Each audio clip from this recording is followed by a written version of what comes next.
Club podcast. Today we're starting off 2021. Looking forward to that. Hopefully this year doesn't suck like last year. We're going to start with our January game, Shenmue. I'm your host Marcus, and joining me today as always are the homies. First up we have Greg. What's going on? Next we have Trevor. What's going on? And last but not least, making his triumphant return. Did I get kidnapped? Is that how this works? We have Dante returning as a full-time member again. So I guess what you left on, was it Doom? I'd like to say Psychonauts was the last game I played. That actually, yeah, that sounds right. I think that was like February of 2019, I think. So it's been almost about 2 years. So welcome back, man. Yeah, well, joke's on you guys. I talked you into playing Shenmue. Hey, I'm not complaining. They did it to themselves. One of them literally, I don't want to go into the process that we do, but let's just say some people voted against their best interests, and that's how you get bad decisions. See, I'm not even mad because you gave us Sayonara Wild Hearts, so it kind of balances itself out. The yin and the yang. I can see it. All right, well, I will kick it off to Dante so he can introduce the game. All right, well, the game, as I already alluded to, is Shenmue. Shenmue is a life simulation / action adventure game. Life simulation isn't something you really hear that much, but that's probably the most descriptive term you can give it. The original came out on Dreamcast on December 29th, 1999, and then was later released on Steam, Xbox One, and PS4. It had a sequel in Shenmue 2, which was released in 2001, I believe, in Japan, and then it was released as an Xbox exclusive in North America sometime in the future. And then also Shenmue 3 came out in November 2019. Shenmue 1 sits at an 89 Metacritic. It was pretty positively received. There were a couple critiques which surely will be brought up during this podcast, so I won't go into those right now.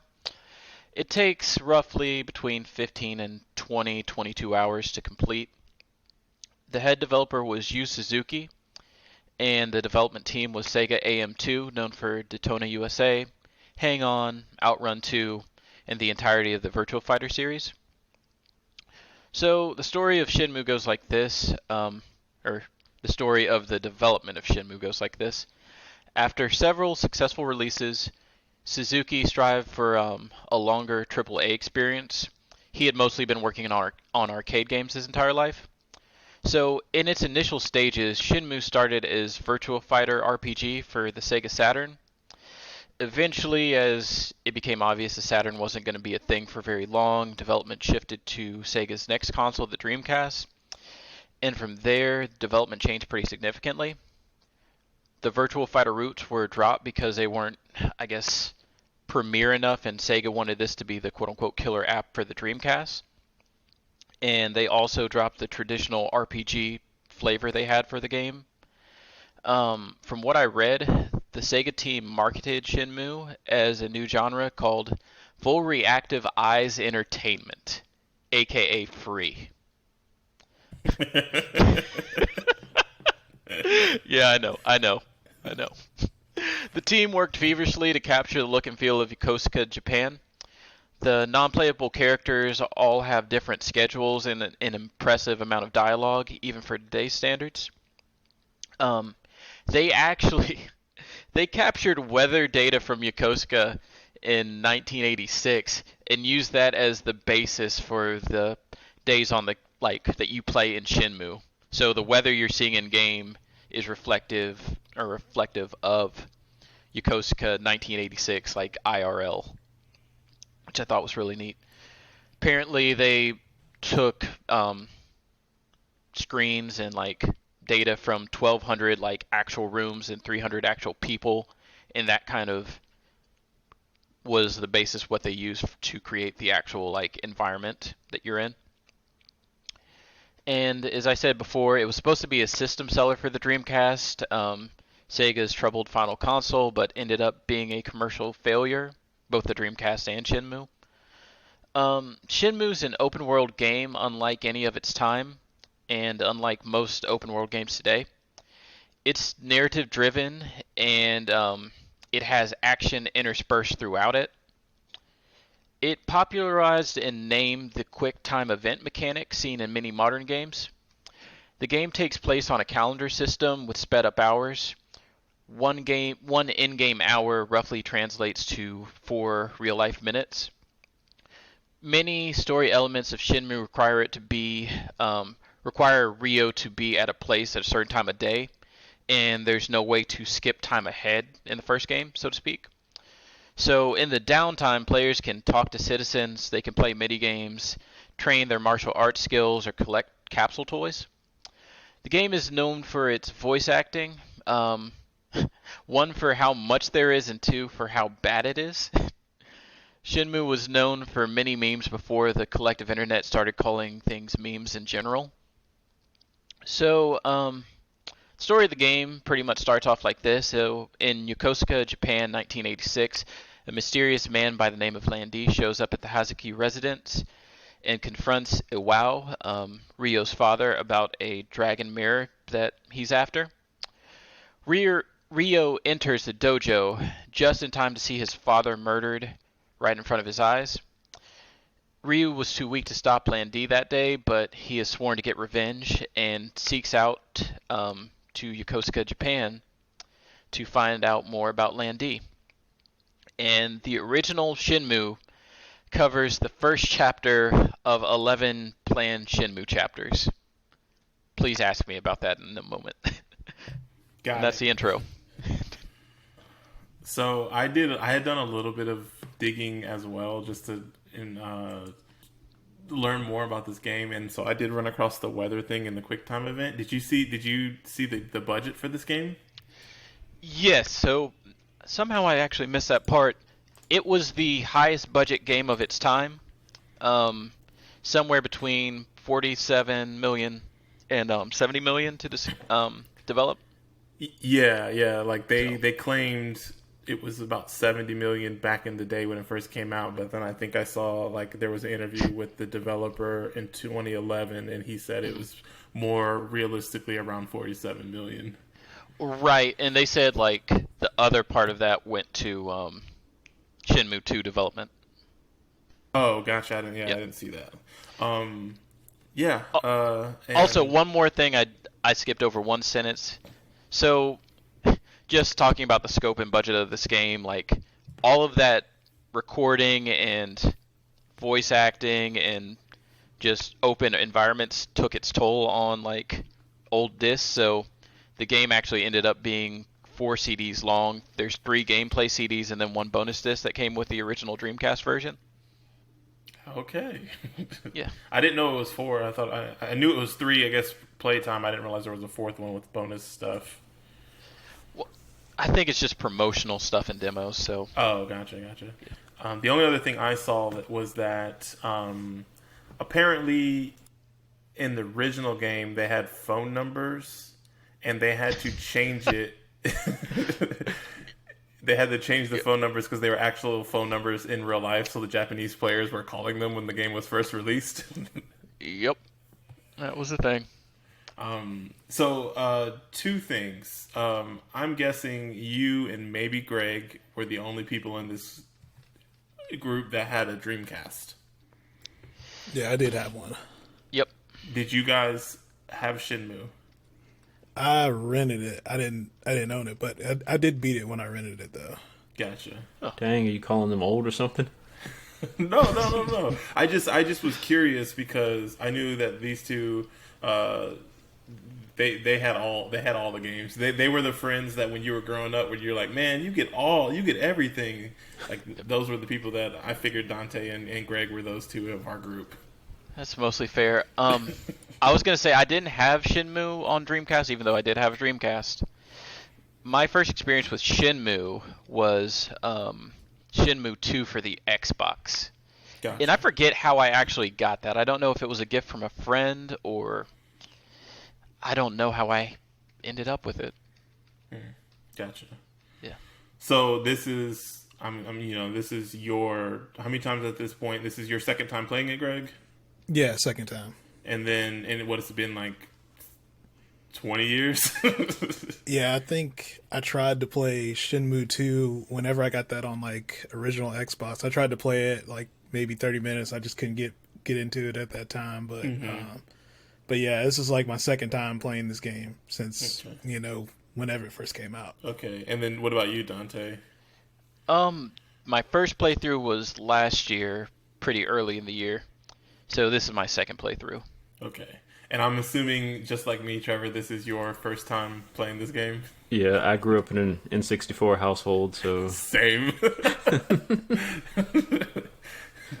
I only knew, like, one person that had a Dreamcast in my life, I think. And, yeah, we weren't playing Shenmue when we went over to his house. What did you play? There was a RC car combat game that I feel like was like the main thing we played. I thought you were going to say Power Stone. No, I never played Power Stone until after college. I wish I had played it back then. I'm trying to look up that game now. So what all did you guys play on this time? I played on PC. PC as well? Yep, PC. Okay, I did too. I saw that this game was on PlayStation 4, so I'm assuming it's on Xbox One too? It is. I originally played on Xbox last year because it used to be part of Game Pass, but they removed it. Gotcha. Mm-hmm. The name of the game that I used to play on Dreamcast was Toy Commander. Okay, I've definitely heard of that. Yeah.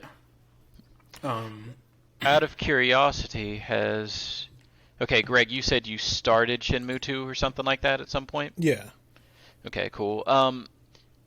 Trevor, I guess any of you, have you played any other Sega AM2 games? Daytona USA, Hang On. I was about to say Daytona USA. Wasn't that an arcade game? Rolling Stone. Yeah, they ported it to like Saturn, and I think it ended up coming to Xbox Live Arcade too.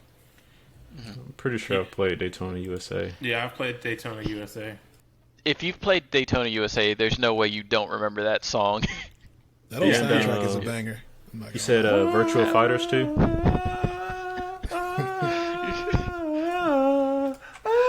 No, man, it's so good. Man, he is so happy. He is feeling himself unlike anybody has before him.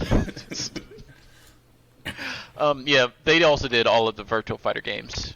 I mean, I've played Virtua Fighter obviously too. I don't think I've ever played it on console. I've only played it at the arcade. I remember playing Virtua Fighter. It may have been on PlayStation 1? Probably 2, because I think it went Saturn, then Dreamcast, then PlayStation. Yep. Yeah, I think Virtua Fighter 4 was on... Yep. Yeah, it was on PlayStation. That's when I really got into it for Evolution for the PS2. I was looking at the list of games, and they have them like in line. So it says Virtua Striker, Fighting Vipers, and my mind immediately thought Striking Vipers.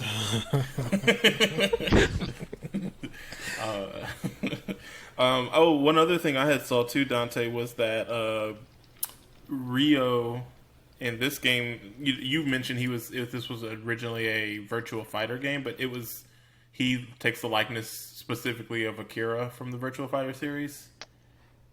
Who's the main, the Ryu character in that game? Or, the Street Fighter equivalent. Yeah. I can kind of see... I feel like he's a little bit different. I guess they're doing that based on, like, the moves he has, right? Like, it was his likeness and his hair, specifically. See, I don't think his hair looks... Different. Yeah, that's what I was about to say.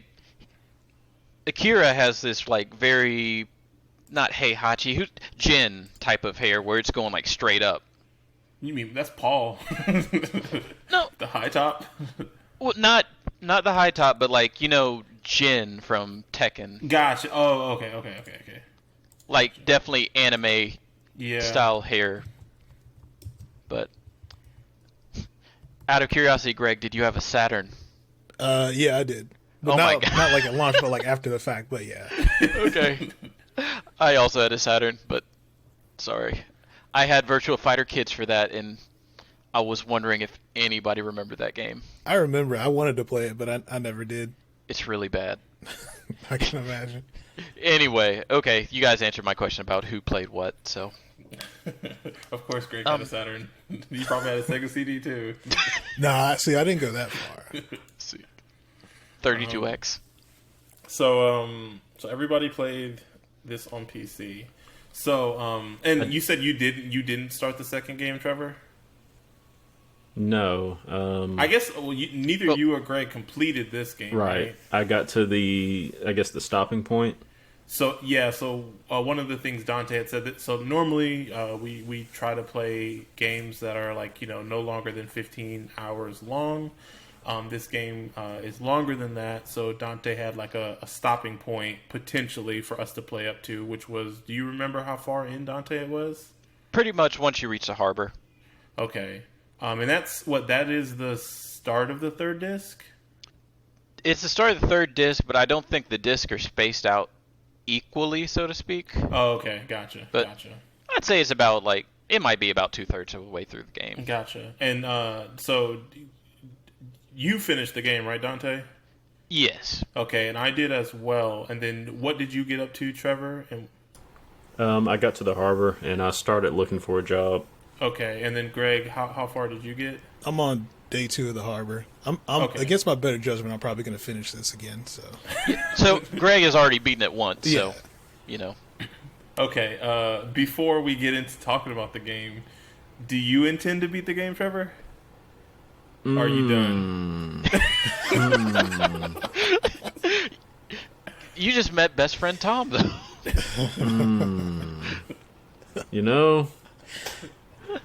As much as I don't like games to go unfinished, I don't know. I'm sure we'll get into that. I do have one question though. I was looking up some stuff on this game, and I don't know if we plan on talking about this at any time, but does this game have some kind of lineage with Yakuza? Yes, so I actually missed 2 of the bullet points I had. So some people consider Yakuza a spiritual successor series to Shenmue, others don't. And Toshihiro Nagoshi, the general director of essentially the team that makes Yakuza, worked as a supervisor on Shenmue. So there is at least some type of managerial link there.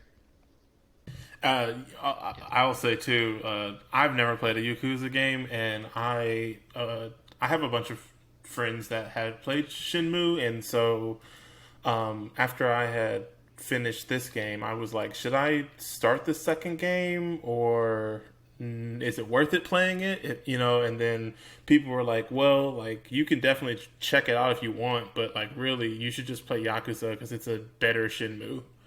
And so I think other people recognize that as well. I guess a modernized version of Shenmue. Definitely. Yeah, I was about to say that's a good way of looking at it. Greg, have you played any of them? The Yakuza games? Yeah.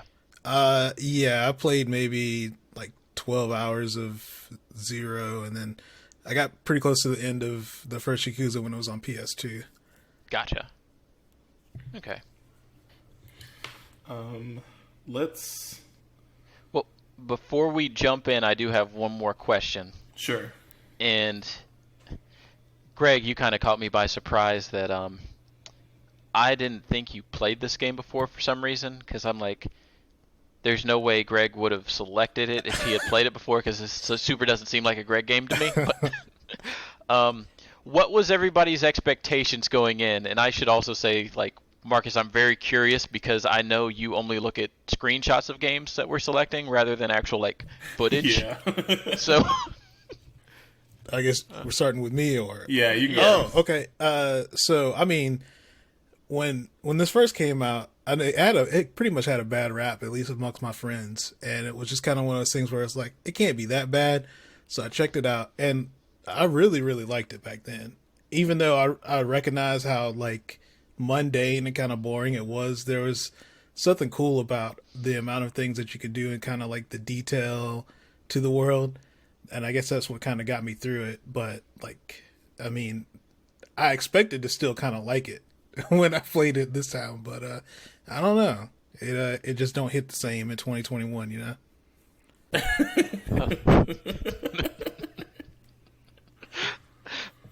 What about you, Trevor?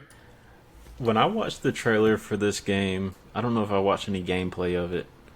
I think I just watched a trailer. I thought it was going to be like almost a like down to earth Final Fantasy, more anime style game. Wow. Oh, it's down to earth. Yeah. Like no fantasy elements at all. But I thought it would still be like have like a rich story behind it. You know, and then looking at the cover art, I was just like, oh man, look how they're placed on there. You know, they've got the girl behind them looking like something out of a Final Fantasy game, so there's got to be like some deep connection there. I don't know. So I'm looking at the list of games that Dante presented us, and this was the only game that was like we all voted for. So no excuses. It blew. I guess going into mine before we even go into Marcus, it blew my mind that they voted for this game because I gave them. I won't even say like I expected some people. It's like, oh, I might not feel this game, or oh, I might not feel this game. But then for them to collectively go on the game that I put in on the last minute, I'm like, well, this game's kind of cool, but I know nobody's going to vote for it. I'm really glad they're going to vote for something else. And then seeing that one get 3-0'd. That is how I felt these past 3 years. Every time I'm just like, man, I need one more game to put on this list just so they'll all vote for Asura's Wrath. And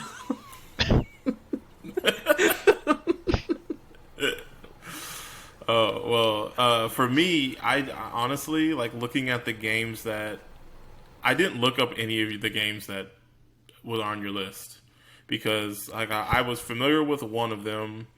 The other one, I was like, I'll give this game a shot, and it's in a franchise that I don't necessarily have any strong feelings positively for. I'll post the list real quick for you guys. But with this game, I solely voted for it because it was a game that I had heard a lot about, and I was like, recognize that this is a game that people talk about as like a classic video game, and it's a super influential and iconic video game, and I was like, I want to see what it's about. So yeah, I didn't even look up any screenshots of this. So yeah. Yep. Had no idea what genre or anything it was when I voted for it. oh, now I remember why I picked it. Okay, that makes sense. Seeing some of the other games. Yeah. Wow. Okay. No, I'm just saying this seemed like a very Dante game, like Ninja Gaiden. I don't even remember it. And so I was just like not like the gameplay, but just kind of like the timeliness of it. I see. I was just like, oh, I forgot about that one too. Yeah. So if this had been any other month, I think I did have that game on one of my previous lists. You did. Yeah. If this had been like a year or so ago, I probably would have voted for that one. Okay, looking at this, I don't even know why I picked Shenmue. Yeah, dog. You telling me I had to wonder about that for 2 months? I'm starting to see my thought process for picking that one, but can we talk about this game now? Let's go. Aren't we living this game? It doesn't give you that option of you have to live it.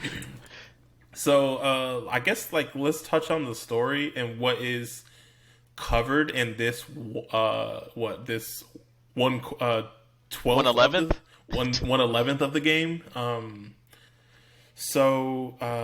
Basically, you start off. I think it's a cutscene, and it's some martial arts kind of dojo, and you see a man being harassed by some other people, and basically, it's this guy. I think his name is Londi, and he kills this karate master. He's basically trying to get some information out of him on some the whereabouts of some like artifact. The guy doesn't spill the beans, and I think your character was it Ryo Hazuki? Ryo Hazuki. He's the son of this karate master, and I think he stumbles into the dojo, sees his dad being attacked, and he gets hit by some, of the goons, Landy's goons, and then basically, I think he's given an ultimatum to either, tell the whereabouts of this artifact or you die, and so your dad ends up telling the whereabouts of the artifact. You're spared, and then they end up killing your dad instead. And at that point, I think you get knocked out, and then fast forward, and you're like, okay, what happened? And now you're trying to get revenge for the slaying, the murder of your father. And that is basically the gist of this story and this part of the game, is that you are just trying. It's a tale of revenge. Did I cover all, like, for the most part? Is that pretty good? Did I miss anything? Seemed good to me. So the thing I really, really, really was struck about this game when we started it, it was like, okay, like, with the shitty voice acting in this game. It just hit me as like a Shaw Brothers like kung fu movie, and like straight up, I was in at that point. I was like, this feels like a 1970, like a late 70s to mid 80s kung fu movie. I freaking love those movies. That's what I thought they were going for. Yeah, but like, you thought wrong. That's just how it happened. Yeah, it didn't match the animation. Like it was like, okay, I see where the dialogue is going, but let's see like some of the like the same choreography, or like not necessarily choreography, because I know at that time like the technical limitations may have been, I'm sure they didn't have as good of motion capture. You have to remember, this is like one of the first games to ever do this. So I gave them a break on that, but I was just like, okay, they've got to be going for something with this. Like, the other thing, though, is I don't necessarily feel like they purposely were trying to hit that. I just think that it was a byproduct of the technology at the time. So I don't feel like they purposely tried to make the audio sound the way it did. No, yeah, I think that's just like you're saying. Yeah, it's just because like straight up, like sometimes it literally sounds like somebody's talking in a tin can in a closet. Mm-hmm.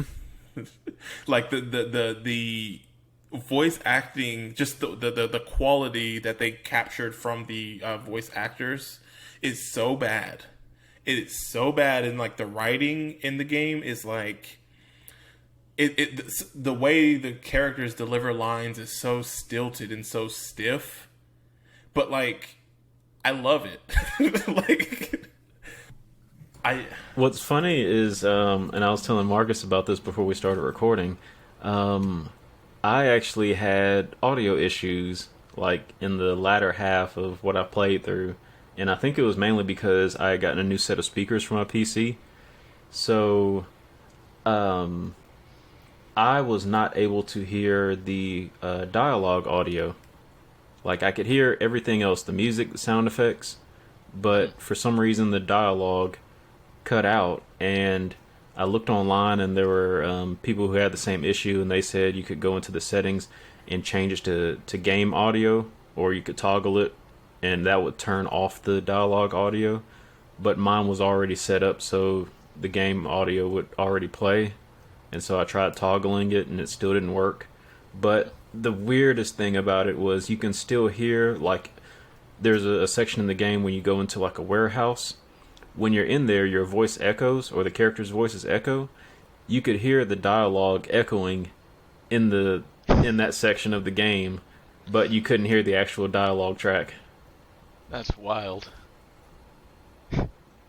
So, I was gonna say one other interesting thing that I read about this game, was that Yu Suzuki, after they had, I guess, done the Japanese release, he was insistent that all of the English recording happened in Japan.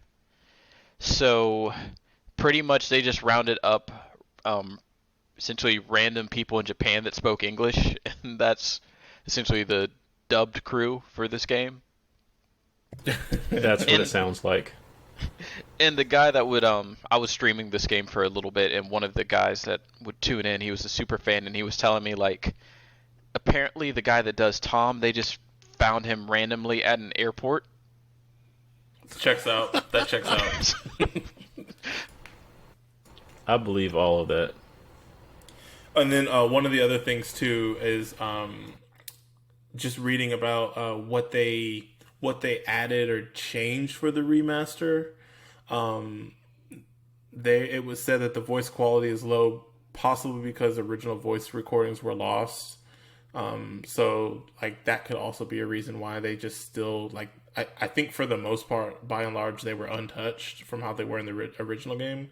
Because I'm willing to bet that it was like either everything needs to be fixed or we don't fix anything, because it didn't make any sense to, like some characters to sound bad, some characters to sound good. So they just opted to not fix it, which I'm here for the fact that they didn't. it kind of like helps create the vibe for me. So yeah. And then like I guess the way the game plays out, and like you guys can correct me if I'm wrong, but it's like this is what you guys call an anime, a slice of life like game. That I think I referred to it as that in our chat at one point. Mm-hmm. And like, so you have like an overarching, like your goal is to find out information about this mysterious person that murdered your dad, but you have literally no information to go off of. So I think when the game starts, you're just like, hey, there's this person that was wearing this weird Chinese outfit. Can you do you know anything about the Chinese people in our town, or and like that's kind of how you start the information. Then later on, you're like asking people if they know Chinese, and like you kind of learn about the history of like I can't remember what they call it, but it's like the three fires, or like it was like teaching you that like the three blades. The three blades, yeah, and it was like Chinese people moved to Japan and they had one of these three specific like skill sets, whether I think it was like a cook, I can't remember the other tailor two. And a barber. And essentially they said like, and I don't know the like historical accuracy of this, but essentially like they're very easy crafts for people to start shops in or whatever, like if they move to a different area. Yeah, a different country that, or like yeah. And like so like it's just like it's really, I really like how the game delivers information where it's not like a huge text dump. It's kind of like you're playing in a sense like detective. You're slowly piecing together pieces of this puzzle to like unveil like the actual thing. And go ahead. I was gonna say and if you were playing it without like knowing all of this, it'd be a hassle. But they give you a journal where Rio puts his own notes about like what happened that day, like what type of information he's gonna try to find, what information he's found. So you're like literally pulling out this journal and like flipping through the pages and being like, okay, so and so is supposed to be at bars at night. Let me look there. Yeah, and your journal gets updated when you find a bit of information that you're looking for, or something that is relevant to helping you find the thing you're looking for. So it's like, yeah, I need to find sailors, and then you may speak to somebody, and like, so the way you get information is you're literally just walking around. What is the town's name? Is it Dabuita? Is that? that sounds correct. Yeah, I think that's the main area you run around the most. And like, so you're just walking there's shops everywhere. There's people just walking up and down the street, so you're just like, you can stop somebody and just say like, hey, do you know anything about the Chinese or something like that? And like, more often than not, people don't know what you're talking about, or they're just like, hey, I'm late to work, or I just got off work, I don't have time for this. But then, like, every now and then you may run into somebody that does have a little bit of information, and it leads you into the next spot and the next spot. And I just really like the way you have to be in this world in order to get information. I don't know how to describe it, like how to articulate what I'm trying to say. Like, it's crazy because this is what open world games could have been, but then Grand Theft Auto became popular, and kind of like there's just this like split in the timeline essentially of like what could have been for video games, and like Shenmue open world games could have been one thing, and then but instead we all get these like big open expanses with like a lot of collectibles and a lot of like action, versus this kind of like more adventure style open world with a lot of downtime and just like investigation and stuff like that. Yeah, it's like it's more condensed, but I think there's more things tightly packed within the nooks and crannies. Like, you can go into any of these shops and speak with the people in there. You can like pick up like damn near, like, it feels like every single place you can pick up at least 4 or 5 things, like literally like pick it up and just move it around in your hand and look at it and investigate it, which is just like, it was super novel at first, and I was like picking everything up, and then like, it's not something that I would have done. Like, I didn't do it like a large portion of the game, but just the fact that it was in there and that you could do that, like, I'm just trying to, like, when I was playing this game, I was trying to put myself in the shoes of somebody that was playing this in like 2000, and like, I felt like I got a good sense of why people talk about this game and hold this game in such high regard, because like it is doing some crazy stuff, and like stuff that like games don't even do now still, That was an interesting way of coming at it though, like trying to play it from that perspective. Mm-hmm. I think if this was my first time playing it, I don't think I could look through those lenses and like, look at the game like that.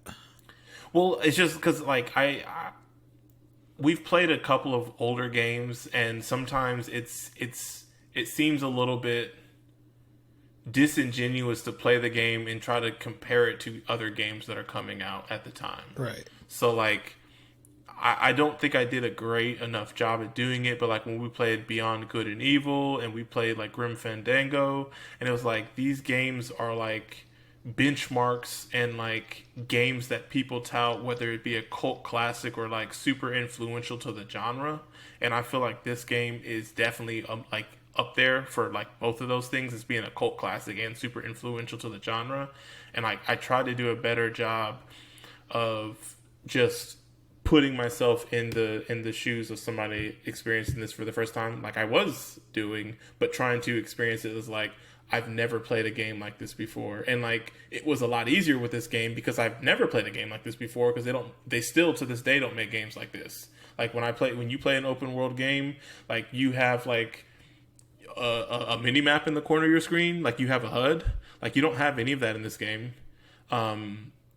Like if you want to see where you are in the city, you have to like, you're learning the layout of the map as you're running around. There are definitely maps in the level that you can run up to view where you're at and everything, but like by and large you have to memorize and like learn the layout of the city in order to navigate it, which is not something you do in open world games. Like normally it's just like, okay, I just pull up the map, I'm going to put my waypoint or my little marker there, and I'm just going to drive to it, or mm-hmm. And you don't have to worry about learning the lay of the land in the same way that you did in this game. And then, like I said, just being able to go into every single shop in this game and being able to like talk to all these different people, like that's just not something that you normally can do in an open world game. Yeah, I was just gonna say, like, to your point, there have been so many open world games that I've played where, like, I just have no clue where I am without the map relative to another location. But this game, like, everything's just this game's kind of like small compared to most open world It's games, definitely so to condensed, speak. yeah. But like, I knew it was like, okay, you have to go to the arcade. Okay, I just need to hook a right here and I'll be there. Or, I need to go to the Aichiki Chinese restaurant or whatever. Okay, I just need to go down this street and I'll be right there. Versus like, I remember playing Burnout Paradise for the longest time, and I love that game to some regard. But I just never memorized the map, even after like 40 hours of playing.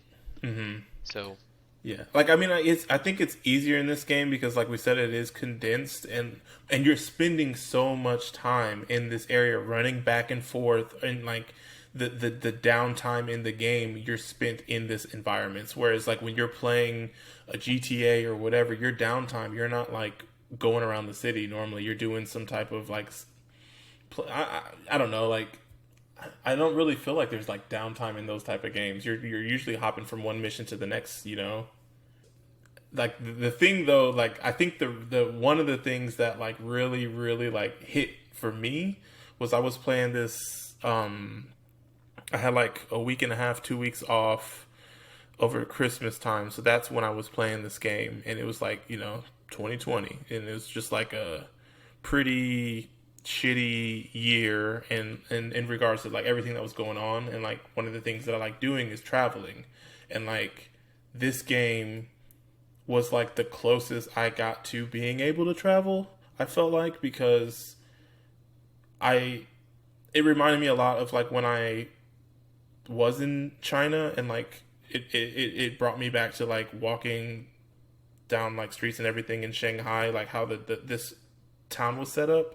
But then on top of that, it was like I had been watching Yu Yu Hakusho, and like this was set in the 80s, and like it gave me appreciation for like Japan in the 80s. And it's like not something that I ever like thought about, but being able to like see the style and the way people were dressed, and like walking the streets of this thing, and just like seeing all these people on this street, where if I were to walk out my house right now and walk downtown Birmingham or whatever, I'm not going to see near as many people as I do in real life as I did it playing this game. And it just kind of made me like, man, like this feels really kind of cool and weird at the same time, because it's like it feels foreign in multiple ways, where it's like this is like a Far East country, it being in Japan, and then being in the 80s, and then like right now, like if I go outside, I'm not going to see anybody. And so it just like it was so comforting, and like it made me like, I think I told Dante this, it made me nostalgic for something that I've never experienced, and it was like the craziest feeling I had playing this game. I was gonna make a similar comparison when you mentioned the like watching Japanese anime, because that was my first thought, like going down into the city, and then like seeing like your house, and then I don't know, it feels like you're watching an anime. Like I've never been to Japan, but it looks like what they depict in anime, which Yeah. I'm sure is very typical of what Japan actually looked like at that time. Yeah, I like literally like if 2020 if COVID hadn't happened, I think I would have been flying to Japan right now. We had plane tickets, and we were going to be in Japan this Sunday through the 7th of February. And we had to cancel our tickets back in May because it didn't seem like things were changing. So it's like even kind of crazy to think about, where it's like I would have played this game and had like an idea of how Japan was in the 80s. Like granted, you're like a super small segment. Like this is not set in some big city like Tokyo or anything like that. This is like I'm assuming like a small town, or like moderately sized town. It's not like a super large bustling city or anything like that. But just, it would have been so cool to have played this game and then like literally like book in that with like a trip there to kind of like see things, and like that's just like something that I am not able to do, and so like it's annoying that just 2020 was the way it is. But I'm glad that I was able to play this game and like have the feelings I had about this game. Was this game or was this city fictional? I think know Yokosuka isn't, but I think it's set in a region, but I think it's like a made up city name. I don't think it's a real place, but I think like what Dante had said, it's influenced by what a I region. can tell, there's a Dobuita street in Yokosuka, Japan, but it's hard for me to tell really because I see it, and it looks like Dobuita in the game, like this one image here. Yeah, Dobuita is a real street in Yokosuka. I don't know how to say that. It says it had been modified in the game with this layout and scale, so it's not an exact 1-to-1. The other thing I was going to say, as far as like you talked about how it was kind of this surreal experience, being able to kind of like walk around the streets and just kind of get familiar with it. I really like how this game, everyone already has like relationships with one another, and like their decor with Rio, the main character you're playing as, has already been established, and you're kind of walking into it. So like when you talk to people, they don't treat you like a stranger that they've never seen before, at least like a lot of them. They're like, "Oh, Rio, how's it been? It's been a while since we've last talked," and stuff like that. So it's something different than what you get in a lot of games. Yeah, a lot of games, it's like it's either your first time meeting somebody, or they're gonna like it's not realistic in how they depict the relationship, because they're gonna just say stuff that if you were to talk to this person in real life, then it's like, why are you bringing up this thing? Like I've known you for 2 years. You don't need to say this, but like and for whatever reason in video games they do that a lot, where it's just like they pretend like it's your first time meeting somebody, and so they have to give some weird background on this character in order for it to make sense. And like they don't hold your hand in this game. In this game, it's like you're plopped in the middle of like your relationship with this person. So I think that girl, I can't think of what is a love interest. I'm drawing a blank on her name right now. I'm really like, I haven't played this game in like 3 months or 3 weeks, so I'm like, all the names are out of my head now. Nozumi. And yeah, so like she works at a flower shop, and like she like always is forever telling you to be careful, and it made me think of the relationship that Yu has in Yu Yu Hakusho, and where it's just like, oh, like there's this person that's looking out for him that they probably know each other. She like low key is crushing on him, but he's like too preoccupied in his own stuff to give her and pay her any attention.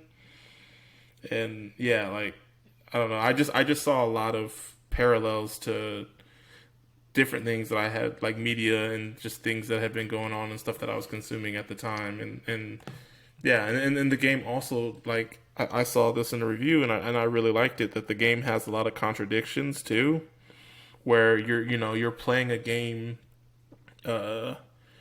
that is like your character is super driven and it's urgent because it's a story of revenge, and like normally when you see that, like that person is like take no shit type of character, and like that's juxtaposed with like you're playing like this, it's slice of life. It's like the town and the area is like slow and seemingly pretty peaceful, and like everything is thoughtful, and like how it's meticulous everything is set up, and like how thorough the developers want you to be about going about the game. And then also like your character is like this badass that can like, he's the son of a martial art master, and like he can just beat up anybody that he runs across, but then he's also like super soft spoken and kind and well liked, and it's just like a really interesting like juxtaposition that they do with the character and just the environment that they're putting him in. Yeah, there's like a lot of just subtext where you'll go large swaths of the game where you're just doing your thing, and you're like, oh right, I'm on a revenge quest. Yeah. I've just been playing darts for the last 2 hours at this arcade. Yeah, or like when you're seen as like some, punk high school kid or whatever, and then like you run into some adults and then they're just clowning you, and then you just beat their ass. I guess going back to the like intimacy of the town and stuff, there's just this.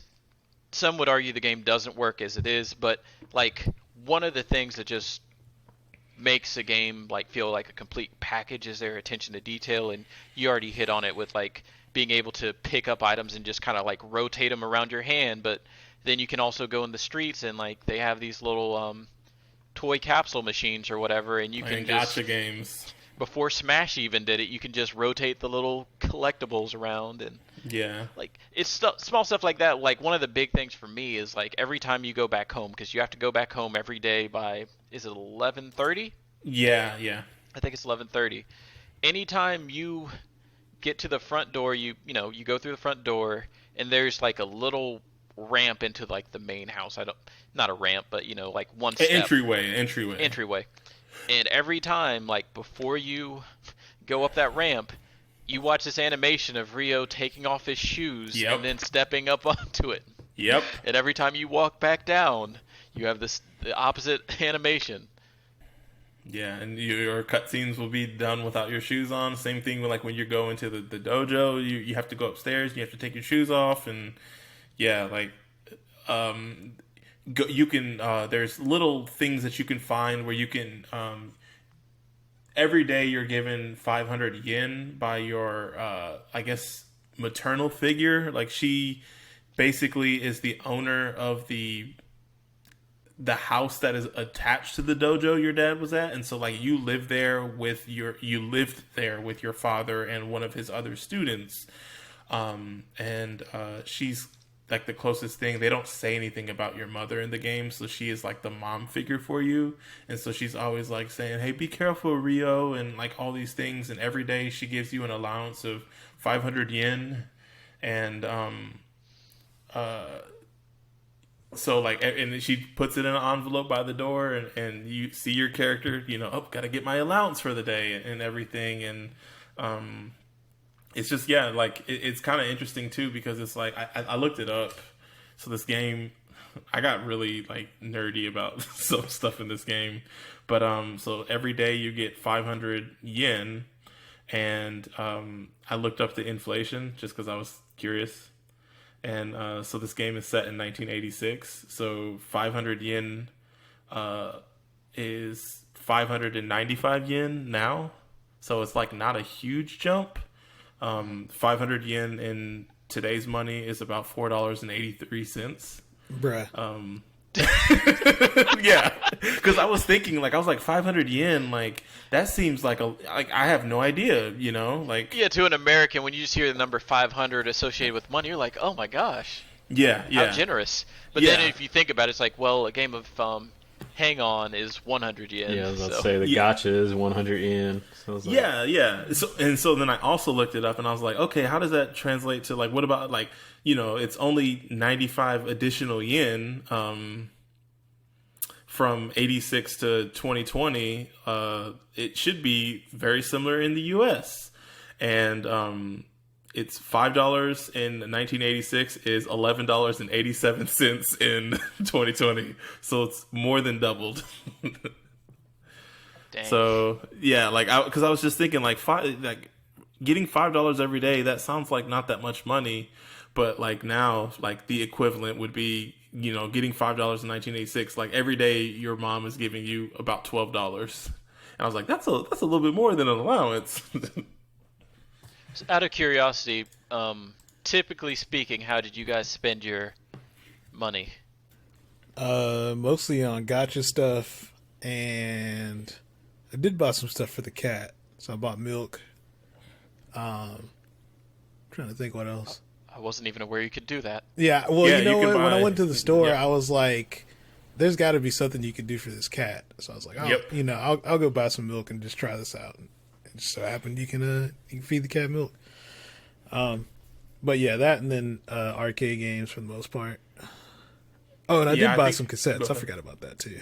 Cassettes, yeah. I think for me, when I started off, I was mostly just spending it at the arcade, and then later on, I started buying like snacks and food, and like giving stuff to the cat, like dried fish and milk, like Greg said. And then it was later on, I think like the back half of the game is when I got really, really, really into gacha games. and like I literally had like a document on my phone, and I was like checking off stuff as I was collecting it. Wow. Yeah. Did you actually get all of them? I was really close, and had I known there was not a new game plus or like some way, like once you beat the game, like you can't play it anymore, and I didn't know that was the case, which it makes sense story wise, but yeah, I kind of wish I'd only had one save file, and that's the death of that. I should have been smarter, because otherwise I should have like saved right before I did the last thing, and then just spent the rest of my time playing gacha. What if I told you that your collectibles transfer over to Shenmue 2? The Shenmue, but I thought in Shenmue 2 I thought like you're leaving the area. You can bring some capsules with you. I didn't realize. Oh, sign me up. Okay. He's good. Trevor, how did you spend your money? I spent it all on moves, and I spent the majority of my downtime practicing those moves, and never what? got to use I them. was about to say. I was like, whoa. So, I did buy all the available moves, but at least in my second playthrough, my first playthrough, I spent a little bit of money on gacha, then the rest was on the arcade, but this time exclusively, my goal was to beat Hang On. I was not successful. My game is hard. I really like playing Space Harrier? the darts game. I really like playing darts, and I play the QuickTime event game. Those are my games. Which dart? Because there are two different dart machines. Both of them. Okay. Yeah, I really enjoy playing darts in this game. I was so good at it in this game compared to real life. Small random fact: did you guys know there's actually like a permanent game over in this game? No, I didn't know that. So you can literally play until April 15th. Oh yeah, 1987. I knew this. And if you manage to make it to that date, you get the bad ending. So I thought that was pretty interesting, because I don't feel like many games did that back then, as far as like, hey, here's like a permanent fail state. I don't see how you could play that long and have not, got to the end of the game. Like, there's just not enough to do to like, I don't know. Maybe I'm thinking about that. When you fail, there was one section. What was it? Oh, the security Yeah, to get to the Hangar warehouse. If you fail, it'll tell you to come back tomorrow. 8. Yep. And I guess if you keep doing that, Oh yeah, you're right. Yeah, okay. I can see that. You'd have to do that like 90 something. Yeah, that would be a lot of times. And it's like, if you fail it that one time, I feel like they give you the perfect pattern to run through it and not have to worry about it. I want to talk about that section. Wasn't there a significance for that day being April 15th too? Like, maybe not like April 15th, 1987, but like I thought there was like something significant in Sega's history with that date. Let's see. Here's a Reddit. Why April 15th? I thought that was like an Easter egg or something. I read that somewhere, but I cannot for the life of me find it anymore. Huh. I'll look it up. Let's we can move on, and I'll try to do some investigating. So let's see. We talked about sorry. Okay, I got it. Problem is that you start Shenmue 2 on April 15th, 1987. I think. Oh, okay. So. So yeah, like for me, like my favorite like piece of this game was like the slice of life stuff. Like I was really, really, really drawn to that, and that was the stuff that I loved about this game. And I wanted to ask you guys too. This game, like we're going to talk about the action part, but this game like was like to me it felt like a point and click adventure game. And like I was getting like. And I know, like, obviously you're not clicking and, to move around and everything, but it just, like, the way the game was paced and everything, did any of you guys get, like, a similar feeling? Yeah, kind of like the Telltale games. Yeah. And like, it was really interesting because, like, they're not, like, to me, they're, like, it was like repurposed in a different way, and I was just like, huh, like I've never got this feeling with any other open world or like action adventure game I've ever played. But I'm getting really like heavy point and click adventure vibes right now. Yeah, I definitely felt that way at certain points because, especially like I don't know, I'm sure y'all have played the Walking Dead Telltale game. Yeah, but in the middle of cutscenes, there are quick time events, and that's pretty much the only action in those games. Whereas, like the rest of the gameplay, I mean, you're essentially just walking around talking to people, trying to get the right responses or pick up the items and take it to the next person. To open up, like either get the right item or to open up access to the next part of this level. Like, those can be some of the most heartbreaking moments too, where I'm sure we'll get into it when we're going through the story, but like I remember at some point you're trying to get a ticket and there's a ticket company that's very shady, and the lady's like, just come back at 3:00 tomorrow. And you're like, wait a second, it's only like 4:00 today. You're right here right now. We're going to settle this right now.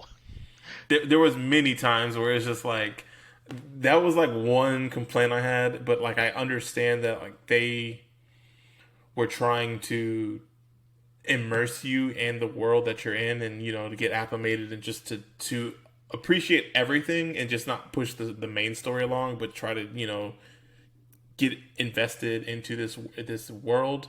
But there were so many times where it's just like, damn, like this store is about to close and there's no way I'm going to be able to get across town to like go talk to this person here, so like this day is a wash. Or like it's 10 o'clock real at life night.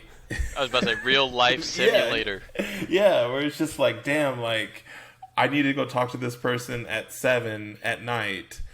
And okay, I go do that, and now I need to do this thing at that the store that I need to go to is closed, so I have to wait till 10 in the morning the next day in order to be able to. It was just like, damn, like now I have to kill like 7 hours. When K-Dot's got to bring the van back home so his mom can get to the county building. Got to be home for the streetlights.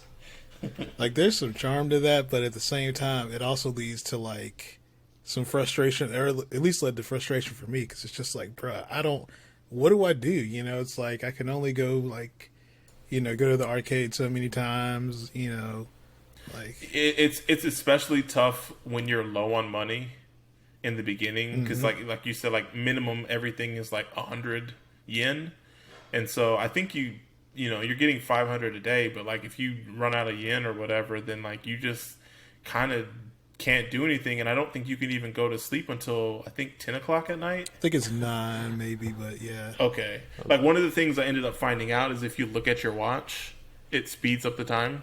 Oh, I didn't know. Okay, that was really. I could I've use heard that. Mixed Dang. what's the word I'm looking for? I've heard placebo conflicted stuff about that. Information. Because I remember trying to do that on my first playthrough, and then I think I actually timed it. I'm like, I don't know. Well, I just did it all the time. Then once I found that out, where it was just like, I don't really have anything to do right now, and like it's especially frustrating with the harbor. Like when you are out at the harbor, because you have to pay a bus fare in order to get there, and so there's like you at the stopping point basically is when you get to the stopping point we set was the harbor. Greg was 2 days into his job, and Trevor hadn't started the job, but basically that's the way for you to build some money and or earn some money just doing the job that you have. But the frustrating thing is like when the day's up, it's like I think it's like like a normal work day, you're done at 4 or 5 in the afternoon, and then it's like, okay, do I just chill at the harbor because I don't want to waste any money taking a bus back to Debuito? So like that part was very frustrating for me, because it was just like I don't have enough money to ride the bus back, so I'm just gonna stare at my watch for 7 hours. I was gonna say, like with the harbor in specific, like my criticism would be that it's a little bit more ambiguous as far as like when stuff is gonna happen, because it's almost all of it's kind of scripted at that point, as far as like, okay, well, these people are gonna attack you at 9 o'clock at night, or yeah. these people are gonna attack you while you're riding the forklift and stuff like that. Whereas mostly the rest of the game, it's like, okay, I need to find information on these people or come back here at this time. So you kind of knew when you were hitting the quote-unquote checkpoints in the earlier half of the game, but then when you get to the harbor, it's a little bit more like ambiguous, where it's like, oh, like I'm on my lunch break on the third day, and now there's going to be this scripted cutscene, or oh, like at 8 o'clock I need to go by warehouse 17, and once you hit like a certain part, it activates the cutscene, and it's just different things like that. Whereas in the when you're in the city, and it kind of makes sense though. When you're in the city, people are walking around like as if they're living their lives, but when you're at the harbor, most people there are working, so like there's going to be the forklifts buzzing by and everything, so like it makes sense that they like you're not going to have random people just walking around that you can talk to because everybody there is working. In theory. Hey, imagine being a warehouse worker and coming home after a long day of work, and you turn on your Dreamcast and you pop in Shenmue.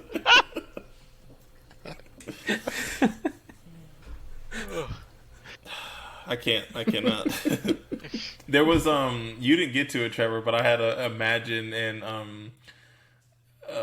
I guess slight spoilers for you, Trevor. You're not playing. You're not going to play. You're good. Anymore, right? You are good. So you end up telling Tom. You tell Tom that he's this purveyor of hot dogs. He's this dude. He has like. He has himself on his shirt, my dude. The worst I'm just Jamaican saying. accent I've ever heard in my life. The worst. He's always got girls hanging out at his hot dog stand. Honeysuckle. That's his honeysuckle, right? Or honey that's his wife or his girlfriend. She's some black chick. But Tom is some like Asian dude. He has the worst Jamaican accent I've ever heard in my life. He has like these dreadlocks too, and he sells hot dogs. And anyways, at the end of the game, you're telling him what's going on or whatever, and he's like, "Yeah, this is my last day open. We're moving to the U.S."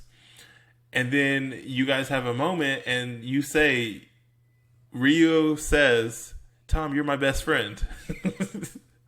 And I said, "Imagine Tom being your best friend."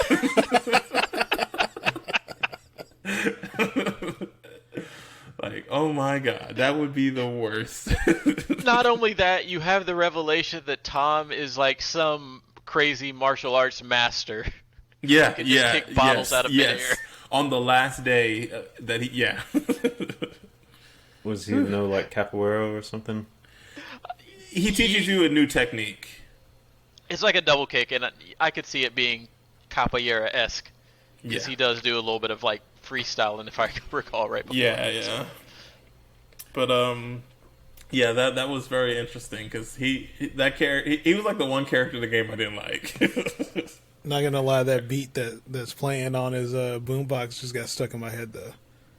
Yeah. That was the only character you didn't like? Who else? Bruh, that guy, so... If you say Goro...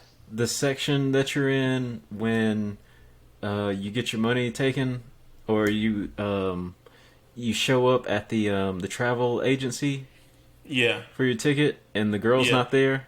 Oh, that dude. That guy is like the stereotypical Chinese-looking guy. He had like a super high pitched voice when you started going in on him. The bowl haircut and the man, I was so mad at that. I'm just like, really? That quick time event with them two is pretty good because then once you finish it, he takes them back to the shop. Like first, I'm just thinking of how do you chase this dude down and then make him go back to the shop and still bug him there for the. I'm looking for Charlie. I gotta say, on top of characters that we don't like, even though he does redeem himself slightly at one point, Fuku-san, the other guy at the Hazuki residence. Oh, you didn't like the student? He's a bumbling idiot. Man, he snitched to Ine-san that I was trying to get money for revenge. Hey, he just wants, he just. I was trying to think of a character I can relate him to, but I can't off the top of my head. Like any idiot sidekick character ever. Like He's like a dumber version of Kuwabara from you, like an unlikable. Like, hey man, I know I got your funds cut off or whatever, but here's my piggy bank. There might be like 500 yen in here if you smash it. Oh, there was another character I didn't like, but I probably just didn't understand him. And it was one of the antagonists. You remember the part in the game where you get your ass beat by a crackhead? Oh, Chai, the golem looking dude. Dude that's screaming out of his mind like he's on PCP or something. What? I really Eats your ticket in front of you. I really don't care about spoilers, but why is he that way? Do they ever explain that? So apparently he's like a really big Landy fanboy. He's not even part of Landy's crew. He just wants to prove himself. Oh, like dude in the in 300. Yep. Yeah. I think he might be the funniest character in the game. Just like when you're at the Warehouse 8 for the first time and you're trying to do the thing like with who is the master that you're trying to meet there? Yeah. Mark? I can't remember his Marcus, name. do you remember his name? Was it Chin? Yeah, Master Chin. Yeah, and Master his son. Chin. And then you're like, oh, well, good thing I found this mirror. And then you just hear this bloodthirsty cackling noise. And then he just jumps down on you like some type of like rabid dog. And then he tries to escape, and then he's like celebrating and stuff, and you just hit like this forklift thing, and it like he loses his balance and drops it and just starts screaming and jumps out of a window. Dude had ups. But was there any type of I don't know, instant or something that granted him some type of abilities, supervillain abilities or something like that? Like, does he have some kind of backstory? So, I don't know anything about his backstory, but our epiphany I had, because you do fight him later in the game, he's just an exact clone of Leon from Virtua Fighter. Has anybody played Virtua Fighter? Yeah, I have. Yeah. You know Leon, right? Like the dude that has that really weird crouching style and everybody hates fighting against? Yeah. That is that exact dude, and it just hit me. That's kind of weird. You know what's crazy? It's like I wrote down that he looks like Gollum, but this game came out before Lord of the Rings did, like the movie did. So it's like almost like they took Gollum for this. Like I don't know if they did, but it's just like, you know, Shenmue came out in '99, and the first Lord of the Rings movie came out in 2001. So it's like maybe Peter Jackson is a Shenmue fan. That's what I'm trying to say. That's it, obviously. He needs to get some of those royalties for Shenmue 4. So yeah, I guess we talked about like the slice of life, you know, like moving around. You want to talk about like just the time at the harbor?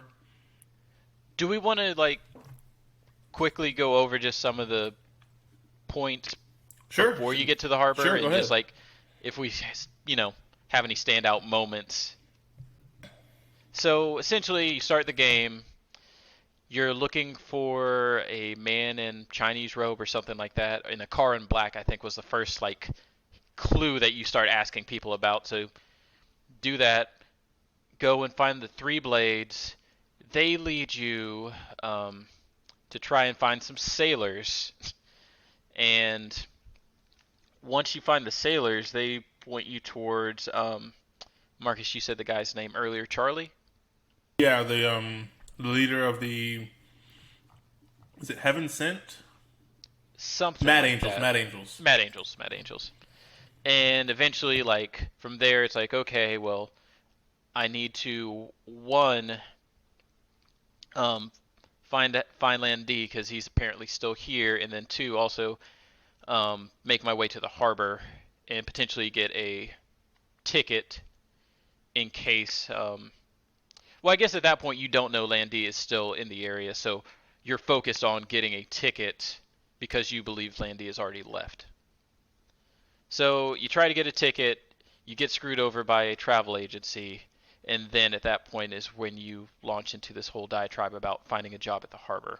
Yeah, So- yeah. I think the reasoning you try to get a job.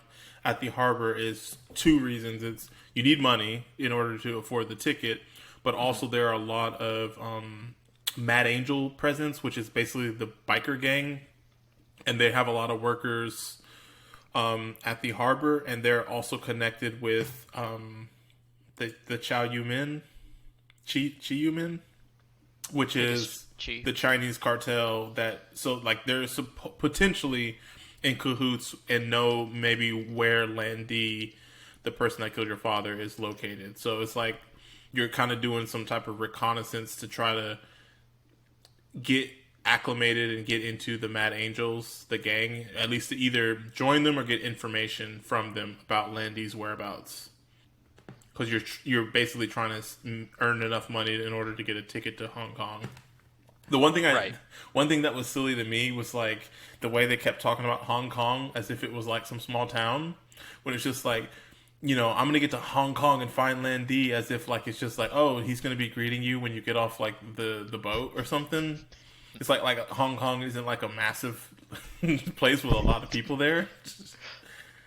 I just thought that was really like, it was funny to me. It was amusing because it's just like saying like, yeah, I'm gonna go to Tokyo and find this person, and I just imagine going to a city in 1986. There's no internet, no like cell phones, like no social media, and it's just like, yeah, we're just gonna run into him on the street. Like what? I mean, you just gotta ask about him. Ask about him in a Chinese green robe. Yeah, like you get to Hong Kong, you say, hey, do you know anybody Chinese? Like, is that what Rio plans on doing? Let me just reiterate for the audience, like when he's making the joke about asking for China, that is a literal line in the game. It's like, do you know where I can find Chinese people? Yeah. Do you know where the Chinese are?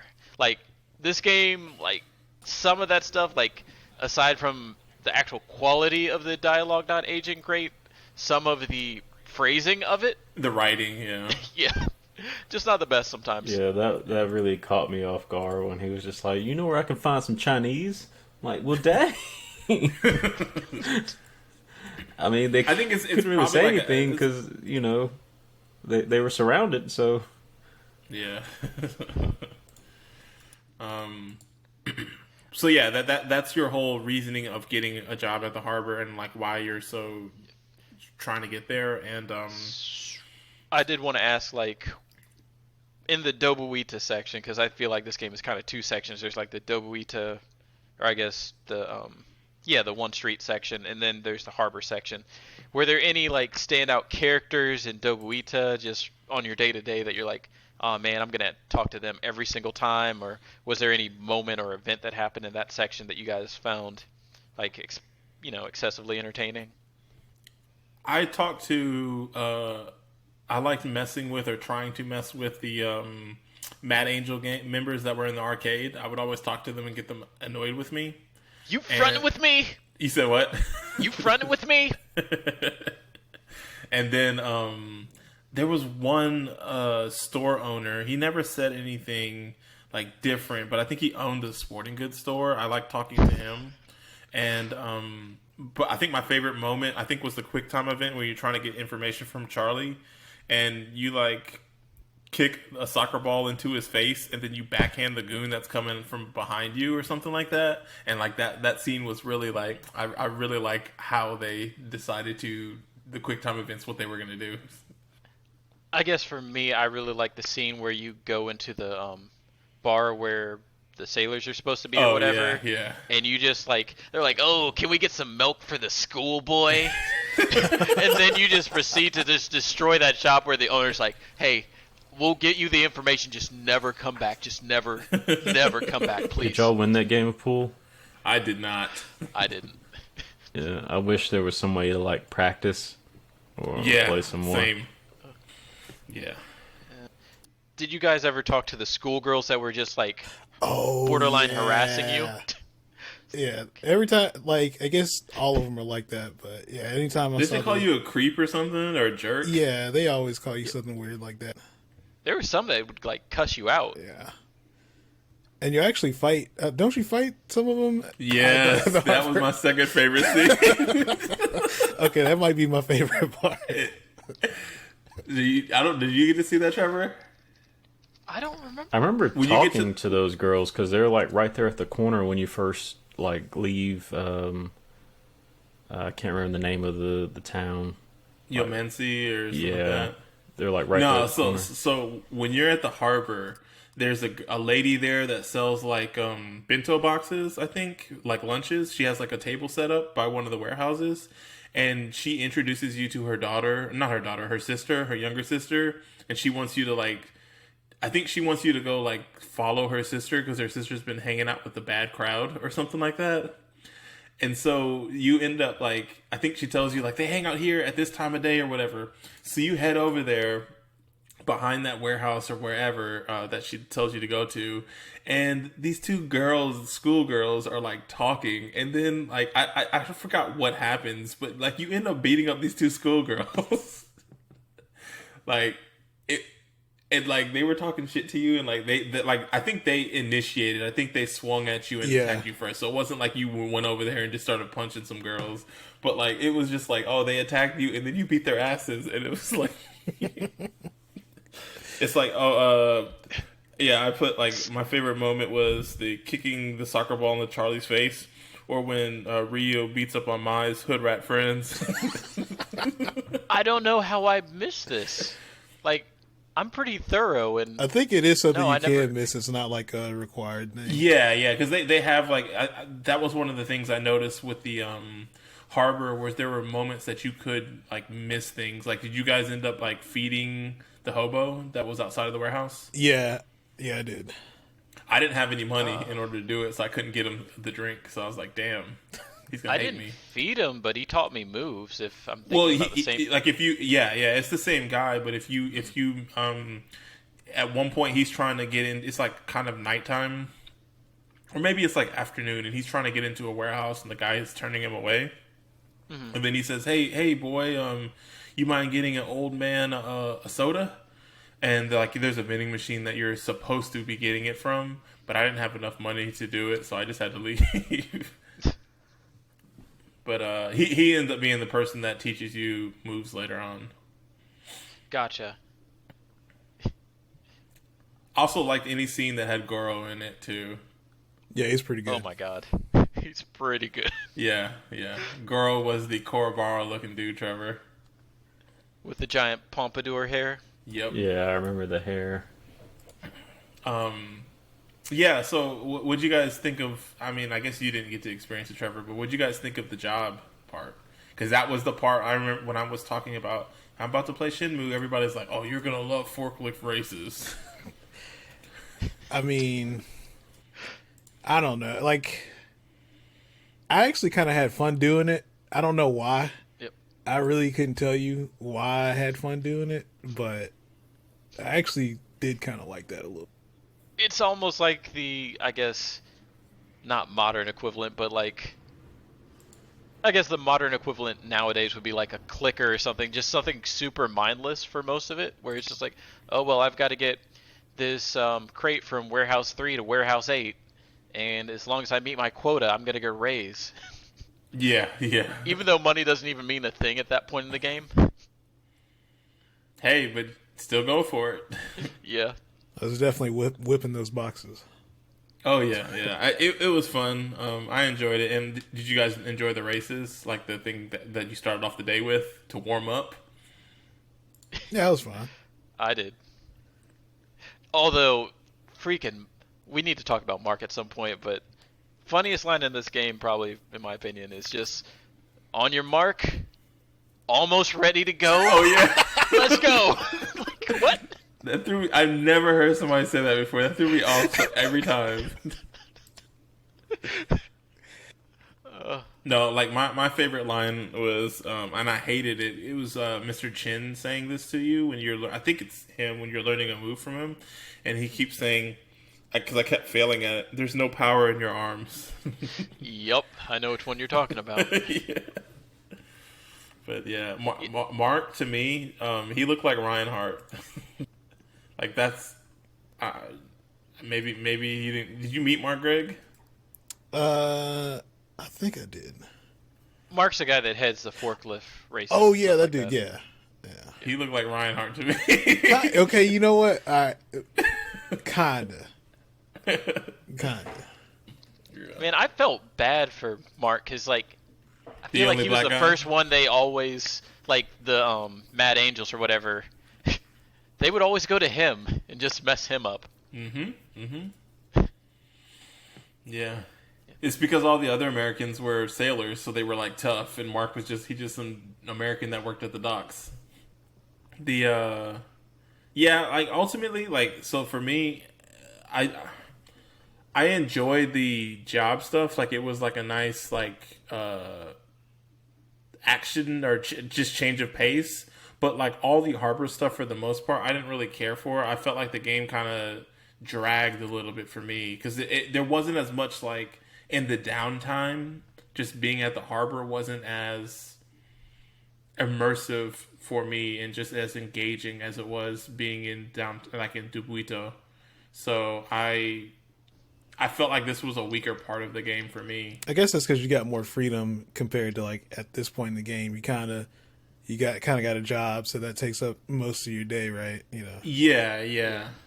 It just and like I said, I mean, we're trying to save money in order to I didn't know what the stopping point of this particular game was, so I was like, I can't be spending money in order to take the bus back to Dubuito, so I'm just going to spend all my free time at the harbor until time out, and then I can, be teleported home. I literally don't think they let you leave the harbor until like 9 o'clock. Like you get teleported there at the beginning of the day when you have the job, and then it's pretty late at night when you can actually like go back to Dobuita. No, you could go back after the work was over. The one time I tried, I think he was like, "Oh, I should probably look around a little bit more," and then I think That's what always happened with me. I think it was like 2 specific days, probably. But like, because I do remember to end up going back one day because I was just like, I've got all the gotcha stuff at Dubuita or at the harbor. I need to go back to Dubuita to do those. But yeah, usually there was like some after work stuff you could do, whether it was being meeting up with some Mad Angels or whatever. Like just so like there was reasons for you to stay there later at night, but you could if there was no reason to stay back, you could leave. Can we talk a little bit about like the plot, so to speak, at the harbor section? Yeah. There's just some funny scenes. Like essentially, I think you're at the harbor for a total of like 6 or 7 days total once you get out there, and essentially like you get a job because you want to get money and you also want to find out more information about the Mad Angels. So you work your job, and then I'd say pretty much every single day, sometime between like lunch and the closing shift, there's just something that happens to Rio from the Mad Angels. They'll just like harass him during the workday or something. Like they'll be beating up Marq, or one day they just like get on top of your forklift or whatever, and then you drive them into a warehouse and beat them up. That was so hilarious. And eventually you find out like, what is it? There's like a group of them that are meeting up around like 10 or 11 at night one night. Do you remember that scene, Marcus? Meeting up with who? The Mad Angels. Like, I remember specifically, like, you get information like, hey, you need to... Okay, I remember what happens. Nozomi gets kidnapped by the Mad Angels, and they're like, hey, you need to be here by this time. You get her from the Mad Angels, and then they're like, hey, come back the next day, and we need you to beat up Guizong, Master Chin's son. Oh yeah, and then come back and prove your, I guess, toughness or something like that. Yeah, because the Master Chin and his son are working against the Mad Angels, and you're trying to prove that you are trying to join the Mad Angels or something like that. You're trying to prove yourself to Terry, who I think is like the Mad Angel leader. Yeah. Man, I'm just thinking about how all these guys are dressed. It's cool, but it's also like so esoteric in some ways, I guess is the best way to describe it. Like, yeah. Was I going? So eventually,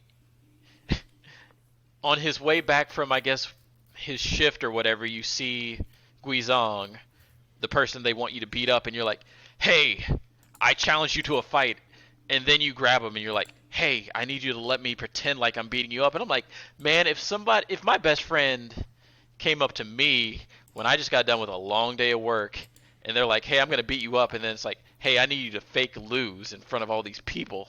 I'm like, heck nah. Well, the thing is that Ryu's real best friend is Tom, so... You're right. But I forget how they get out of that situation specifically, but I think they end up turning on the Mad Angels that are watching you, and they both like beat up on the Mad Angels there. That's right, because Terry has like a concrete pole that he tries to impale you with or something. Yeah, that starts the 70-man brawl, right? Yep. Yeah. Speaking of which, that was the worst part of the game. Yeah.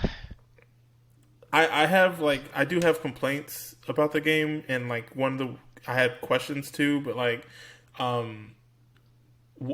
before we get into the brawl, what did you guys think about the fighting parts of the game?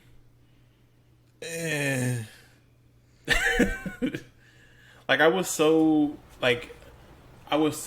enamored when the game started, and I was like, oh my god, look at this move list. Like there's going to be a lot of fighting in this game.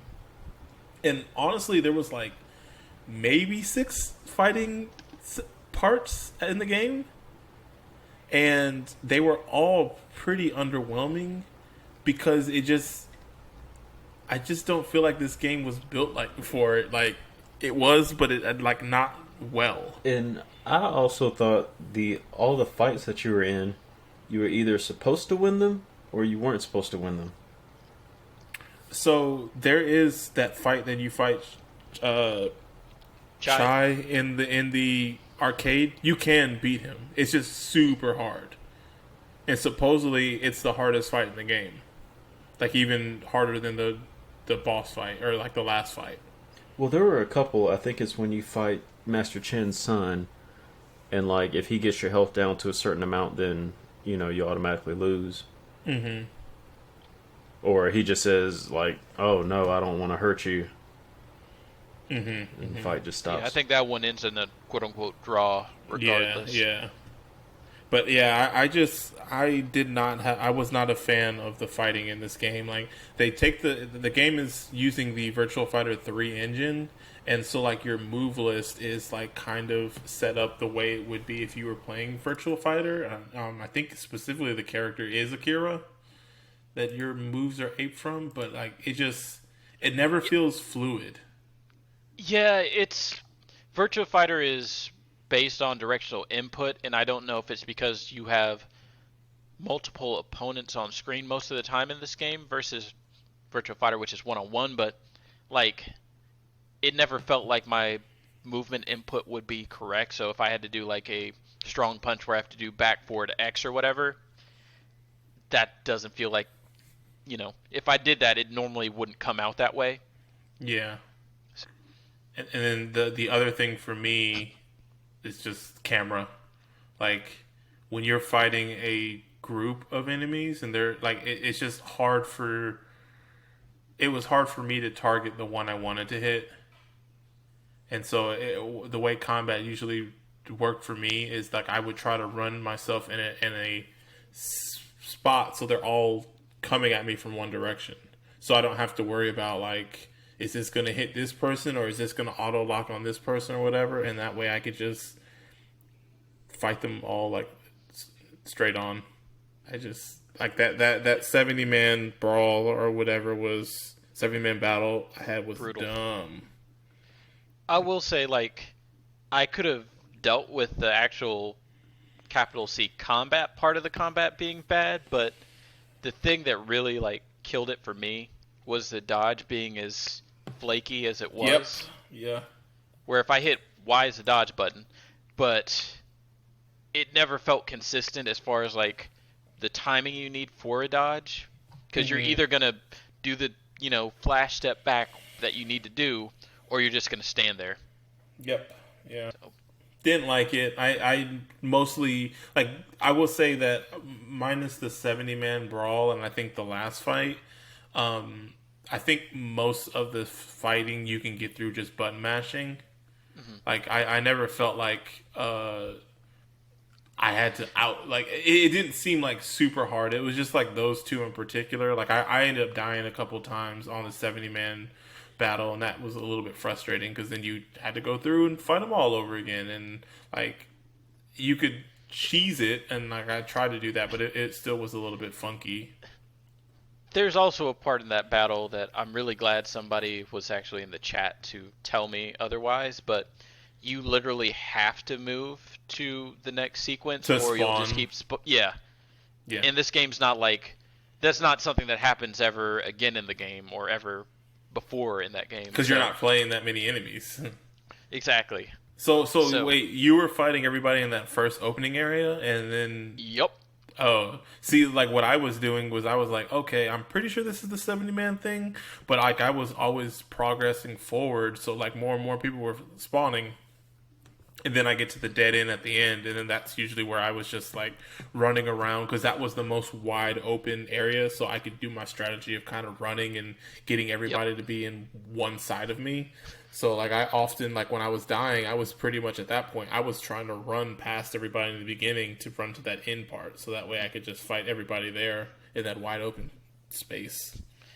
I was going to say one other thing that's combat adjacent but not quite combat is how this game teaches you moves.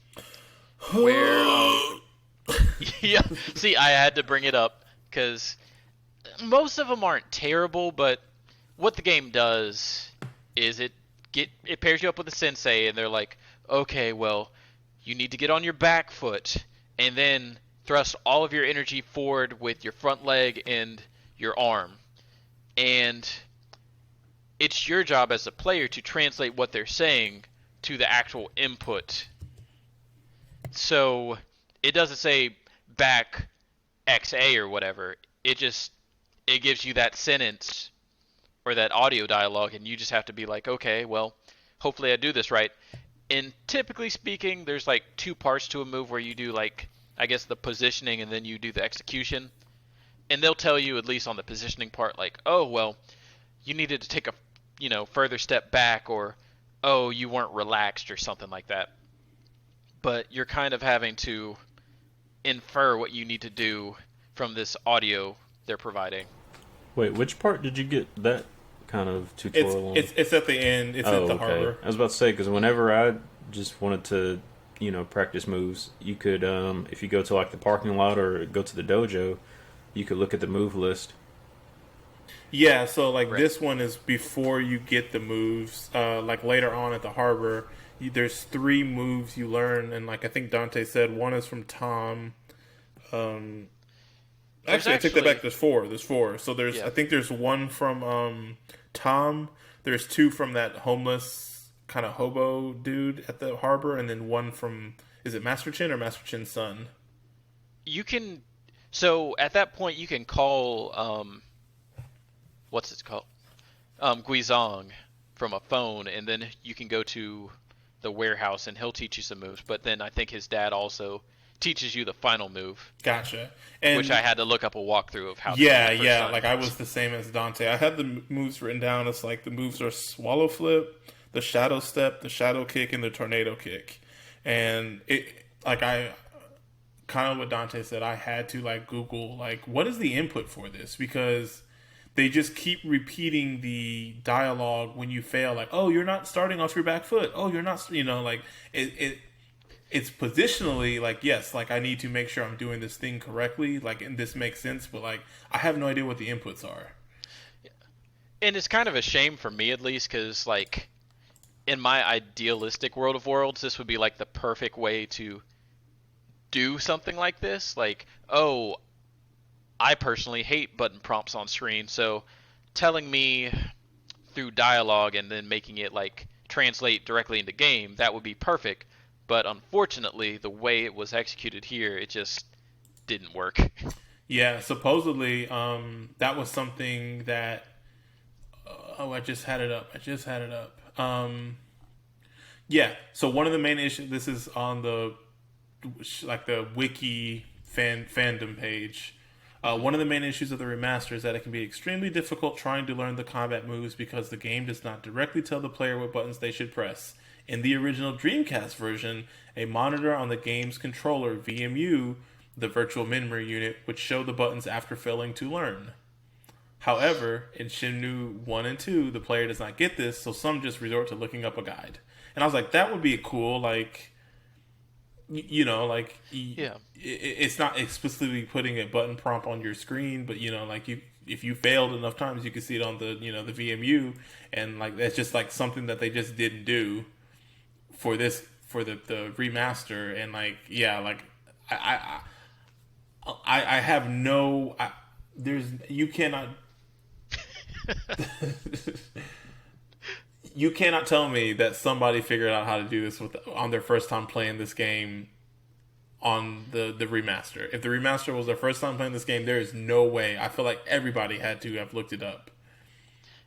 I was playing this on stream and I just felt like an idiot because on paper, if somebody just sees you do this, you're just in front of your TV and you're like, okay, well, you just need to do this one move.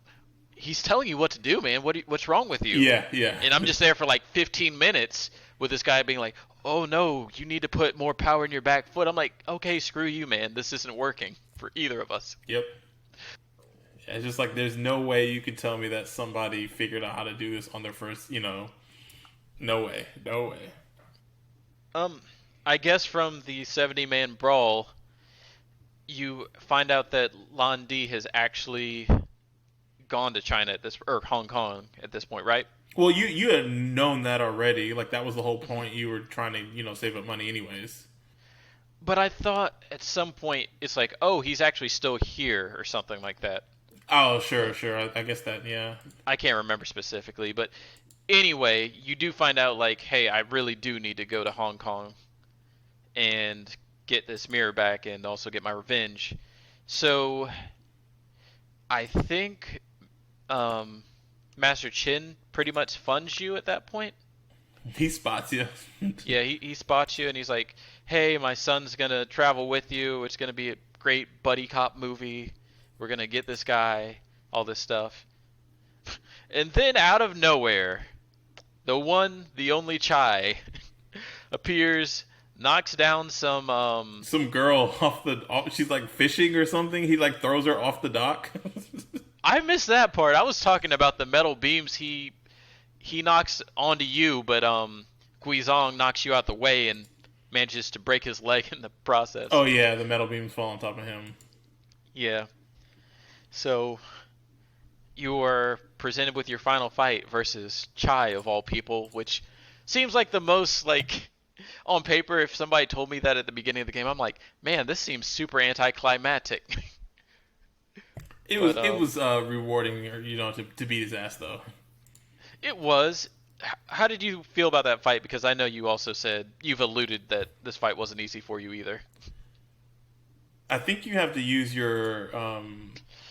I couldn't execute it, man. I tried that move that you learned 5 minutes before. Yeah, I figured out how to do it, and then also there was I think I saw something that somebody had said if you use this move, you can kind of get him in a not an infinite, but just makes it harder for him. And honestly, I tried to do that, and it was having difficulty. I think it took me 2 tries. Or I on my 3rd try, I beat him. Yeah, I think on my original playthrough, it took me about 3 tries, and I think I got him on my 2nd try here, but I wasn't able to pull off the one stupid move. I just couldn't. Anyway, you punch that dude into the freaking harbor, and you get on your boat and set sail for Hong Kong. Yep. So you actually do make it to Hong Kong? No, you set sail for Hong Kong. Oh, I was about to say, I thought it was going to be one of those situations. I don't know if you ever seen season 4 of the Boondocks. I think. I mean, I saw episodes. I don't know if. So there's a continuity in that season where the entire family goes broke, and so they spend the entire season trying to make money, and every time they seem like they're about to make money, there's like a some kind of pitfall where they end up going broke again. And that's how I imagine this game going. Like, oh man, I finally got enough money to go to Hong Kong. Whoops, I gotta pay off these gambling debts. No. You only get the ticket even once, so. But man, I got a little emotional on that last shot. It's just a very poignant thing seeing him on that boat, like pretty much setting off to the next game. Thought that was really cool. Yeah, it was cool, and I was just like, okay, do I start it up? Do I is it time? And I ended up, I did not, but yeah, it was. Do you think you will? Yeah, I do think I will. Everybody was saying like, don't play the third one, but I kind of am like, I need to try the third one. Like as soon as I get done with a couple other games that I need to get through, that's definitely something I have a morbid curiosity about. That's kind of how I feel. Like, and I what I've heard though with the second game, and I kind of wish I had looked it up just to see what the differences were. But I heard it was like a bigger city. It's less intimate. Yes. So I was a little bit concerned that maybe the thing that I like the most about this game I won't get in the second game. It still has a lot of personality. I guess it's just a little bit more open. So there's jobs that you can take earlier on in the game, and you kind of have to collect money as you're going through, and you don't have Ine-san just give you money. Mm-hmm. So there's that aspect. It's more open. You can actually fast forward time, so they did change that. Okay. So, yeah, it's got some differences, but it's still a Shenmue game. Okay. I had like a couple of questions if you guys didn't have anything else. Okay. Well, I guess for you, Dante, did you like how the game ended? I mean, I know you said you got like emotional, but do you feel like, assuming like this was a 12, was it 12 part story or 11? From what I read, 11. I've heard 11 and 16. Those are the two numbers floating around. So. Okay, so like it's kind of hard because it's like we have no idea of knowing like all the twists and turns, right? Because there's not like he never spelled out this is the exact story I want to tell, right? So from what I understand, from the 11 parts, the first 3 games have covered roughly 40% of the total, which I don't know what that fraction is, to be perfectly honest. Wait, you said the first what games? The first 3 games cover 40% of that 11 chapters. Gotcha. So each game does not correlate to one chapter. So from what Suzuki has said, game 1 was chapter 1. The boat part between 1 and 2 is apparently the second chapter. Shenmue 2 is chapters 3 and 4, I'd like to say, and then I don't know what Shenmue 3 covers. Covers. So in theory, he said 40%, so maybe 40%. The third one is chapter 5 and 6, or just 5? Yeah, I guess 5 and 6, who knows. But I guess, like, you feel like it's a good stopping point then, right? I do. I can see why people would be disappointed. It's like, oh, I didn't finish Land D, but yeah, that's like, kind of not.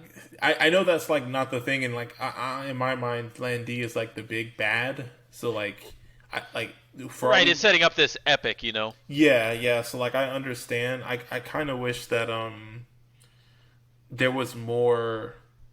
It would have been nice, at least for me. I would have been like seeing Hong Kong. I didn't realize there was a sequence in between being in Hong Kong that was another chapter. So I was hoping like, oh, you land in Hong Kong, and now this is where the adventure continues in the next game.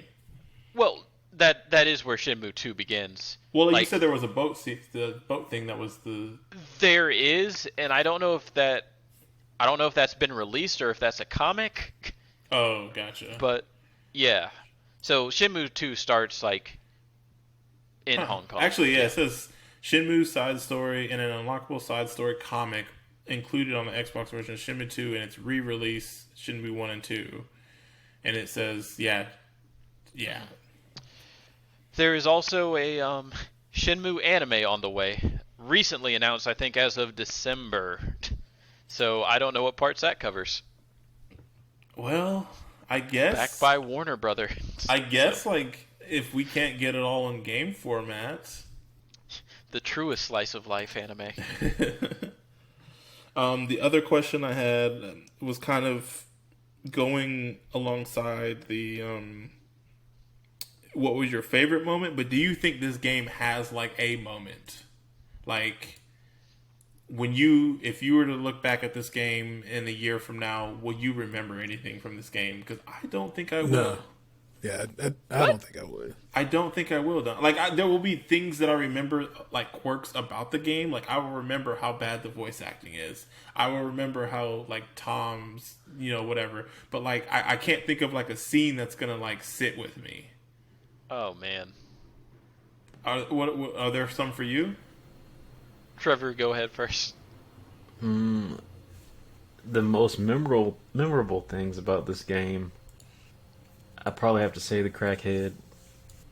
Yeah, it's like the dumb stuff that this game does. Like, I'm never going to forget about Chai jumping out of this random arcade that I was expecting to get my ticket to Hong Kong, and then him grabbing it from me and swallowing it, eating it literally in front of my face. Well, sure. Like I guess, like, to me, though, that's like 50 Cent, the ramp. Like, that is a very super obscure thing. Like, that's not going to be, like... You get what I'm saying? I get what you're saying, but I feel like that's this game. Like, I... Gotcha. Well, So- I don't think this game intends to be that, like... that Memorable? cheesy. Look, Well... it doesn't intend to be, but I think it's part of its personality and, like, something that you can't separate from it. Because Shenmue 2 is kind of the same way. In a lot of ways. It's more of the same. So, I don't know. It's just like, it was something I was thinking about where it's just like, I don't think that there's any, like, when I was asking people about the game and people were saying, oh, you're going to enjoy forklift races. And I'm like, nobody said like, oh, that scene with, Nazumi or that scene with, like, nobody said anything like that. It was like and I think that's a testament to like how good the day-to-day stuff is, or how mundane it is, how like effective it is at being, just like a slice of life, that they don't really have anything that kind of stands out, which is kind of, it seems a little bit counterintuitive to say like nothing stands out about this game, because I enjoyed playing the game, but it was just like, a year from now I'm not going to remember like any moment about this game besides, oh yeah, like the voice acting was bad, Chai was really weird looking, like things like that. I'd be surprised, man, because, like, as somebody who literally played through the game, like, a year ago, and then I thought I was going to be in the same position that you're talking about being in, and then returning to the game, like, I was like, oh, man, I don't remember any of what I needed to do. It was kind of crazy how much I just remembered. I was like, oh, yeah, 3 Blades, I need to go to Terry. Terry is on this, or I'm not Charlie. Charlie's up here on this apartment. He's second floor, like middle building. Okay, I need to go to the arcade at this point. Okay, like pretty much all of the beats I kind of just remembered in a way that kind of shocked me. And I don't think that would be common for me in most games. Like, gotcha. If I was asked to describe what happens in like the first Borderlands, I literally could not name you a single thing. And Sure. I like the first Borderlands. Yeah, I guess I get what you're saying, where it's like, okay, I'm going to remember that we have to find the sailor. I'm going to remember, like, we need to talk to the Chinese person. I'm going to remember that I go to that dude's house, the motorcycle part. I hated that. We forgot to talk about that. Where you have to... Ride the motorcycle to the 70-man battle. Yep. That part sucked. Man, the first time I played through this game, I didn't know you could zoom in on people's like residencies or whatever. Yeah. Yeah, I didn't know about that, or the little address map thing. So, oh my god, that was a nightmare. I failed that like 2 or 3 times before I even got to the motorcycle. Yeah. But what I will say, to kind of like wrap up as far as like, will I remember this game? Honestly, it felt like coming home in some weird ways, where it's like, oh man, there's Tom. Of course, yeah, man, it's been a while. How's my BFF doing? Still running his hot dog shop. Yeah. Yeah. I think I'll feel that way, where it's just going to be like putting on like a familiar pair of shoes or something like that, where it's just like, oh, like this just feels right if I play it again. But like I just like I guess I get what you're saying. It's just like in the moment, like I will remember everything, but like everything. Because Shenmue isn't really about like big moments. It's about the day to day. Sure. So, my last question was, I see what you did for there, everybody. Dante. What'd you say, Trevor? It's about the day to day. Yeah. Because you can't skip any days in this game. What would you have liked for them to fix in the remaster? Definitely the camera.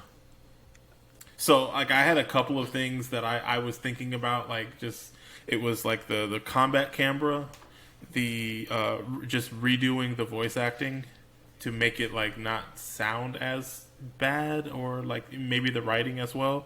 And the other thing I had was, like, having a time skip feature. But, like, for me, like, so, from what little research I was able to do, they do have a time skip in Shenmue 2.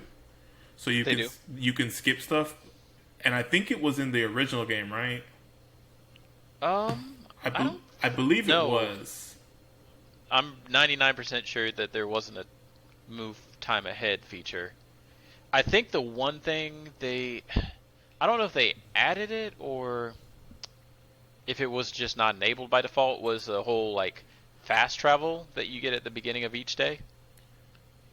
Do you know when what I'm you leave talking the about? house? That was something they added to the port, yeah. Okay. Yeah, that was added. I'm 99% sure that the original Shenmue did not have a skip time forward type of. You said the original sequel. I'm saying Shenmue 1 on the Dreamcast. If that's Oh, what you're saying. yeah. And what I was saying is they added it to Shenmue 2, but I wasn't sure if they added it in the original version or if it was just in this remaster. I'm pretty sure that was in the original. Okay. So, like, those are, like, the main things. It's like, and I feel like for me, I don't think I would like this game as much without the slice of life stuff, so I'm cool with the time being as it is. So for me, I kind of wish they had done something different about the combat, just in general. Like, it wasn't what I wanted to be. Yeah, I think at the very least, I think the game should at least have like a 2x speed feature or something like that. At least to make the time, if they didn't want to implement Put that like a in time an skip. emulator. Because at least, I mean, I've been playing a lot of Final Fantasy 12 lately, so having that in a game like that that's kind of monotonous at times is like a really good thing. Mm-hmm. What about you, Trevor? Are we still on features that we would want to see improved? Yeah, it's something that you wish they had done in this remaster. Definitely just quality of life improvements, because the menu is terrible. Like, I don't understand why the save option and the exit option are in 2 different tabs. Anything else? Oh, how much time we got left? Keep going. I'm like you, like the dialogue could definitely be fixed. Even if it's like even if they just made it feel more natural, because I remember when we were talking at the beginning, and you said they just found people who could speak English, yeah, to record it, and that's exactly what it sounds like. It sounds like they were just reading it, amateurs, rather than like actually like speaking to you. Because I don't know, a lot of times it just doesn't seem like the dialogue matches with the expressions on the characters' faces. Do you think that if they had a more polished voice acting, like, do you think that would improve the game? I don't. Because I don't either. I think it would be more captivating. because the story doesn't have that much to it. Like you said, it's a revenge story. Yeah. But if they had like some more captivating dialogue between characters, like, and it felt like they were actually having a conversation and not just, they're reading off sentences. So your criticism is you want them to not only fix the dialogue to make it sound more natural, but add more dialogue. See, I don't know if they necessarily need to add anything. Well, because you're not getting like the default or the "I'm busy" dialogue when you're walking past a passerby and just talking to him. Like, if you do it enough, you're like, I feel like there was only like maybe 5 or 6 lines that people gave you. So like, just like maybe varying that up and maybe making it 20 different lines that somebody could deliver or something like. Because like I feel like there was at a certain point I just didn't ask anybody passing me by on the street. Like, I never asked those people after a while because I was getting the same dialogue options. well, I mean, you can say that, but then you compare it to any other game. Yeah, I wouldn't ask that out of a remaster. This game has so much more dialogue than normal. Yeah. You're right, Dante. But like, that's why I'm trying to figure out what exactly was the thing that Trevor was trying to say. Just the voice acting in general, like just a better read on the characters to make it seem more natural and like you were having an actual conversation with people, rather than just this rote, line of text. Mm-hmm. What about you, Dante? So, I guess 2 things. So, the first thing, as far as what I would change, I would definitely be more oriented about fixing the combat and just the general like third-person movement, because the way this whole game controls is just kind of weird, where you have to hit RT to run, and like you're like a tank in some ways, where like when you're moving straight, you only have a little bit of leeway of like moving left and right. But that'd be like the main thing I would try to address. But then as far as changing the dialogue and stuff, like, I would not change the dialogue of this game, because I feel like this game isn't Shenmue without that, in my opinion, at least like Shenmue 1 and Shenmue 2. Mm-hmm. And then as far as the plot stuff goes, like, I get what you're saying with not much being there, but I also think like that's because what it's doing is kind of better than most games, where it's like, well, now I'm level 1 at the beginning of the game and now I'm fighting God by the end of it.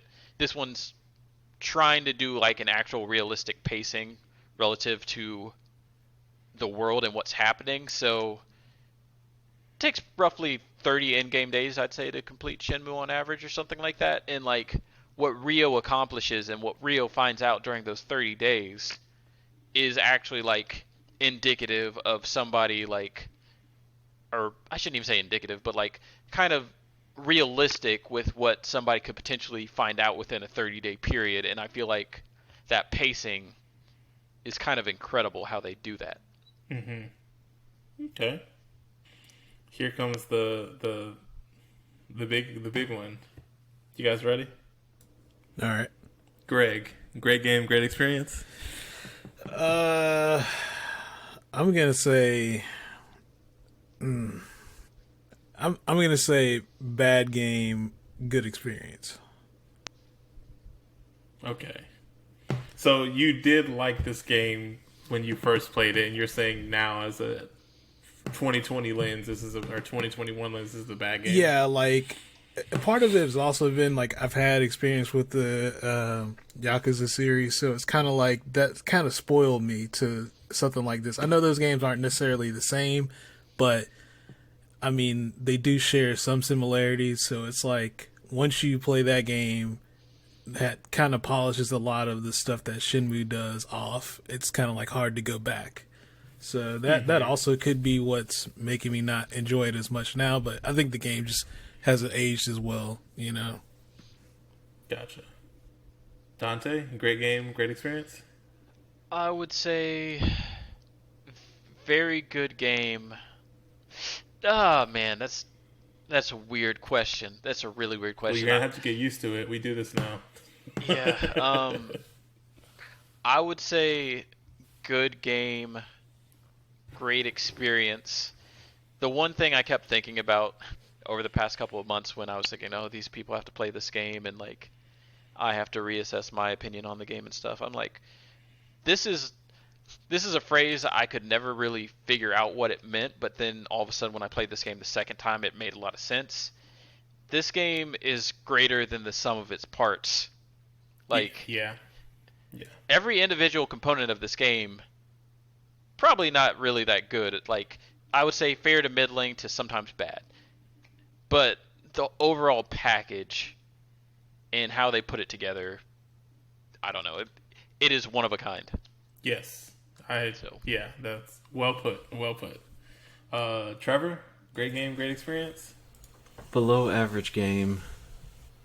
Interesting experience. Interesting. Okay. Interesting and ultimately positive, ultimately negative. I'm glad I tried neutral? this game out. Mm-hmm. It is, but it is definitely the second best game I've played this year for the podcast. Okay. Well, I say great game, great experience. This is the best game I played for the podcast. Really? Yes. Oh, yes. wow. This year, yeah. I'm telling you guys, like, I just really, really, really like the way this game made me feel. But I know you like the other game too. That's surprising. Okay. Yeah. That's why I said it the way I did on the last episode, because we hadn't talked about this game yet. Yeah. It's just like it hit me at the right time. Like, I was like feeling nostalgic for a lot of the things that this game hit for me and scratched for me. So like, I think this game will have a special place for me, and like it'll be weird to think about, like, because I think like it will forever be tied to what was going on at the time when I played this game. So like, I think that when I play this game again in 2025 or whatever, I will not only remember how the game, like, I'll be transported back into this game world, but I'll also be transported back to December 2020 and like everything that I was thinking about then too. So it'll be very interesting when I go back to play this game at some point. So you get to experience December 2025, December 2020, and December 1986 all at the same time. Yeah, is what you're saying. yeah. So yeah, I think that, like, I don't know if you guys have any games like that where it's just like, it kind of like ingrains in a certain time period, and like whenever you play this game or whatever, you can't help but think about like, oh, I was living in this house, or these were my roommates, or like anything like that. Do you guys have that experience? No. Rock Band and Yeah, I would have to say something like that. Or Definitely like, I was college. unemployed when like Fallout 3 was out, so like I literally played that pretty much every day. So Yeah. stuff like that. Yeah. So like, I know certain podcast games where like that we've talked about, and like the way I can remember is, where was I living when we were playing this game? And so I really, really enjoyed this game. The slice of life stuff, it left a big impression on me. I guess the only other question I had is, do you guys see, at least, whether you like the game or not, or do you at least see why people felt the way they do and why this game is a cult classic? I mean, I totally get it, because like I said, going back, I mean, when I first played it, I really enjoyed the experience, and I just think it just kind of didn't hit the same anymore. But I mean, even saying that, I mean, I'm gonna finish it, and I'm more than likely gonna play the second game. So it's kind of like, I don't know if I'm gonna play Shenmue 3 though. I don't know if I'm Sure. I'm at least gonna probably knock out the second one. So Yeah. does this mean you're going to check out some slice of life anime? You talking to me? Yeah, Marcus. maybe. There's not that much fighting in slice of life animes. Maybe. There was one I just read about the other day that's supposed to be really good. I'm thinking If about they're starting short. One of the things that I had read was how this game had modernized and like how this set the template for how modern games use QuickTime events, and I thought that was really like cool and like just like something that like I never thought about. So like for better or for worse. See, that's kind of like maybe my biggest quote unquote knock on the game, that it made QTEs a thing. Well, so what I was reading, and this was, take it with a grain of salt. It was from Giant Bomb, but I think the way they had said it, and I'm trying to pull it up as I'm talking, that it used so there were QuickTime events before this game, like there were arcade games and things like that. But when they say like it modernized it or whatever, it's like it was like one of the first games that used them in cutscene interludes to make the experience more interactive, and just to add unexpected surprises during the game. And I'm scrolling down now. I'm trying to. I think it was the one that actually like gave QuickTime events the name QuickTime events. Yes. And then the other thing about the history of modern, so it says QTEs were revived and modernized by Sega with the Die Hard arcade game, which I don't know if you guys played that. That game is awesome. Yeah, I did. And Shenmue. These games modernized QuickTime event mechanic, using them as cutscene interludes and otherwise more interactive game to make cutscenes more interactive and add unexpected surprises during the action. Shenmue 2 introduced a variation called the command QuickTime event, which instead of inputting commands in real time, it freezes the scene and it gives you a limited time to enter a longer stream of buttons, like almost like dial a combo for MK, I'm assuming. Essentially, like, you have those 3 or 4 seconds at the end of an MK fight to do the fatality. Yeah. Essentially, they just put the fatality on screen for you to do. Yeah. So like, but they say, at least on Giant Bomb, they say the QTE mechanic rose to mainstream popularity in 2005 with its use in RE4, followed by God of War. Said while QTEs had previously been associated with Shenmue, a slower-paced adventure game, the use of QTEs in faster-paced action games, such as those two, led to a wide adoption of QTEs. So it's like Shenmue kind of laid the groundwork, but they weren't the ones that kind of like beat the horse and like popularized it, I don't know. I'd say arguably God of War did it, but Sure. I think I at least had heard the term QuickTime event before then. Yeah. I do have one last thing I want to do.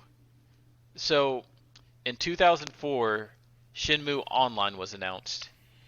And there is about 2-minute trailer for this thing. I'm going to put it in chat. Can we all watch this together? All right. I need live reactions to this. Okay. So if we can just all get it open, and we'll just pause it after everybody got past their, the YouTube ad, which is probably 30 minutes at this point. Is Trevor gonna have to put this into the I just want the crowd to hear our reaction, because there's going to be reactions. So you've watched it already? Before? Yes, I have. Hold on, this is real? So this is real. I vaguely remember hearing about this. So is everybody ready? I'm going to do a 3, 2, 1, go once we're... Yeah, I'm ready. I'm ready. Trevor, ready? I don't think Trevor's playing. Trevor? He's not playing this game. That's fair enough. Okay, ready? Yeah. Almost ready to go. 3, 2, 1, go. What is this weird chanting?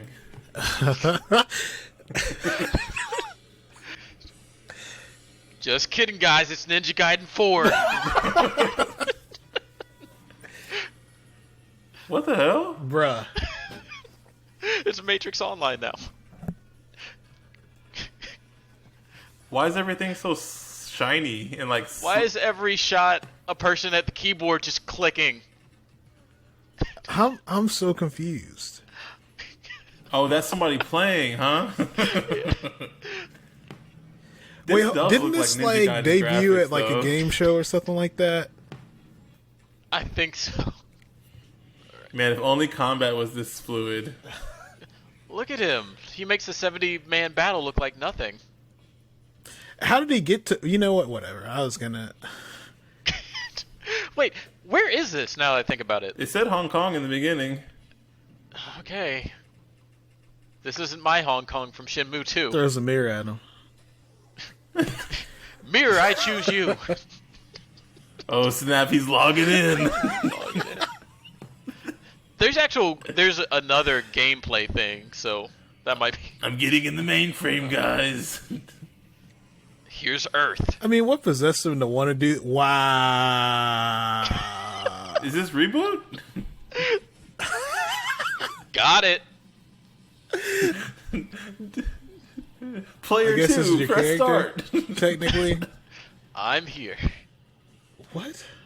Look at me. I came straight out of Final Fantasy X. I have so many questions. Is this an MMO?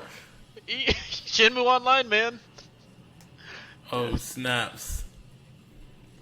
Ka-me-ha. Wow. Think about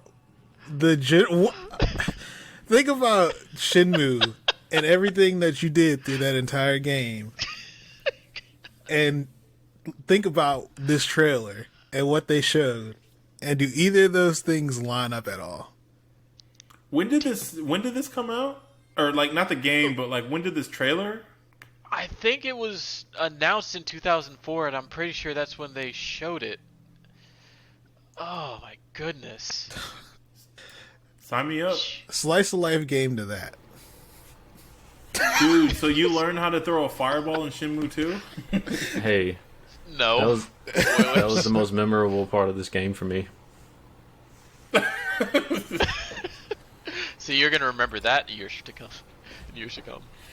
This website is man. bad too. I don't know if you guys went to it, but the Shenmuedojo.com, and then they have a single they have a tab that says Shenmue World, and then it says Shenmue World, and this is a 100% unofficial fan created and fan curated magazine designed by the team here at Shenmuedojo.com. This is One issue. It was released. Wait. Nuh-uh. Huh? There's a Kickstarter. This magazine, it says it was released January 2021. What? No. Yeah. No. I'm on the Kickstarter page now. Let's see. Yeah, dude, this thing is... Oh, snap. There's a Shenmue World magazine that's currently in its funding stages on Kickstarter. And I just went to it on Kickstarter, and they had their last update 3 days ago. And, let's see, they are asking for 6.5 thousand, dang, why am I saying this wrong? 6,500 euros, and they've so far have gotten 17,000 euros. Kick-started. Here we go. So, and it looks like everything is being delivered next month. So we need to get in on this and get the Shenmue World magazine first issue. The world needs to know. Your name, hey, if you donate to this Kickstarter, your name goes inside the magazine. You can be a part of history. I love Shenmue now. 164 pages. Of what? There's not 164 things that happen in Shenmue. They said to celebrate the 20th anniversary of Shenmue Dojo, which is that website, they decided to create this magazine. Okay, now I'm looking at... It comes with a soundtrack. There's some pages that are dedicated to cosplay. Ooh, they got a quest guide for something in Shenmue 3, so when we get to playing Shenmue 3... Man. Damn, they lost me. They got cosplayers in there, too. High-res photos of cosplayers in this magazine. Wow. I think we we've gone on long enough. Yeah. Shenmue, everybody, you should play it. That's consensus, right? Experience it. You definitely Yeah. gotta. If you don't finish it, at least try it out. I would recommend everybody. I feel like if you're teaching a course on video games, at some point, Shenmue has to come up. Yeah. Like if you're getting your PhD in video games, The history of video games, when they do that quick, like 20-second talking about Dreamcast, they mention Shenmue, and then they keep going. So what came out on Dreamcast? Shenmue, and the next system, PlayStation 2. Where can people find you at, Greg? You guys can follow me on Twitter at Boombox Hero. Facebook should be the same. I stream at twitch.tv/Magnegro with a 0 instead of an O at the end. And that's about it. You been streaming anything? I'm always gonna ask. Just Street Fighter still. So I just picked up Hitbox about 2 weeks ago. So I've been struggling with that. So I've been trying to get adjusted to that. So yeah, I've just been playing Street Fighter and a little bit of Tekken on Hitbox. Do you play new characters, or you play your main characters and trying to learn them? So for Street Fighter, I've been just playing a little bit of everybody just to get used to all the motions I used to do on stick. So I figure that's like a pretty good way of learning it. Gotcha. Yeah, it was like when I was transitioning from pad to stick, it's really hard for me to play the characters like in Marvel that I played. I can play some characters on pad, but it was really hard for me to learn how to play them on stick, and like I just didn't have that knowledge, and so I just I'll play different characters.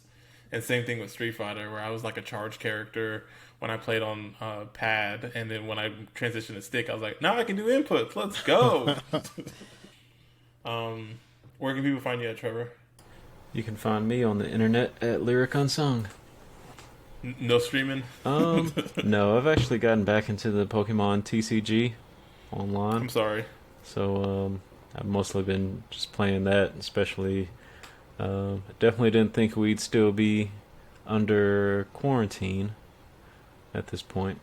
Cause time flies when you're having fun, man. I started playing that again online just because, was bored at home.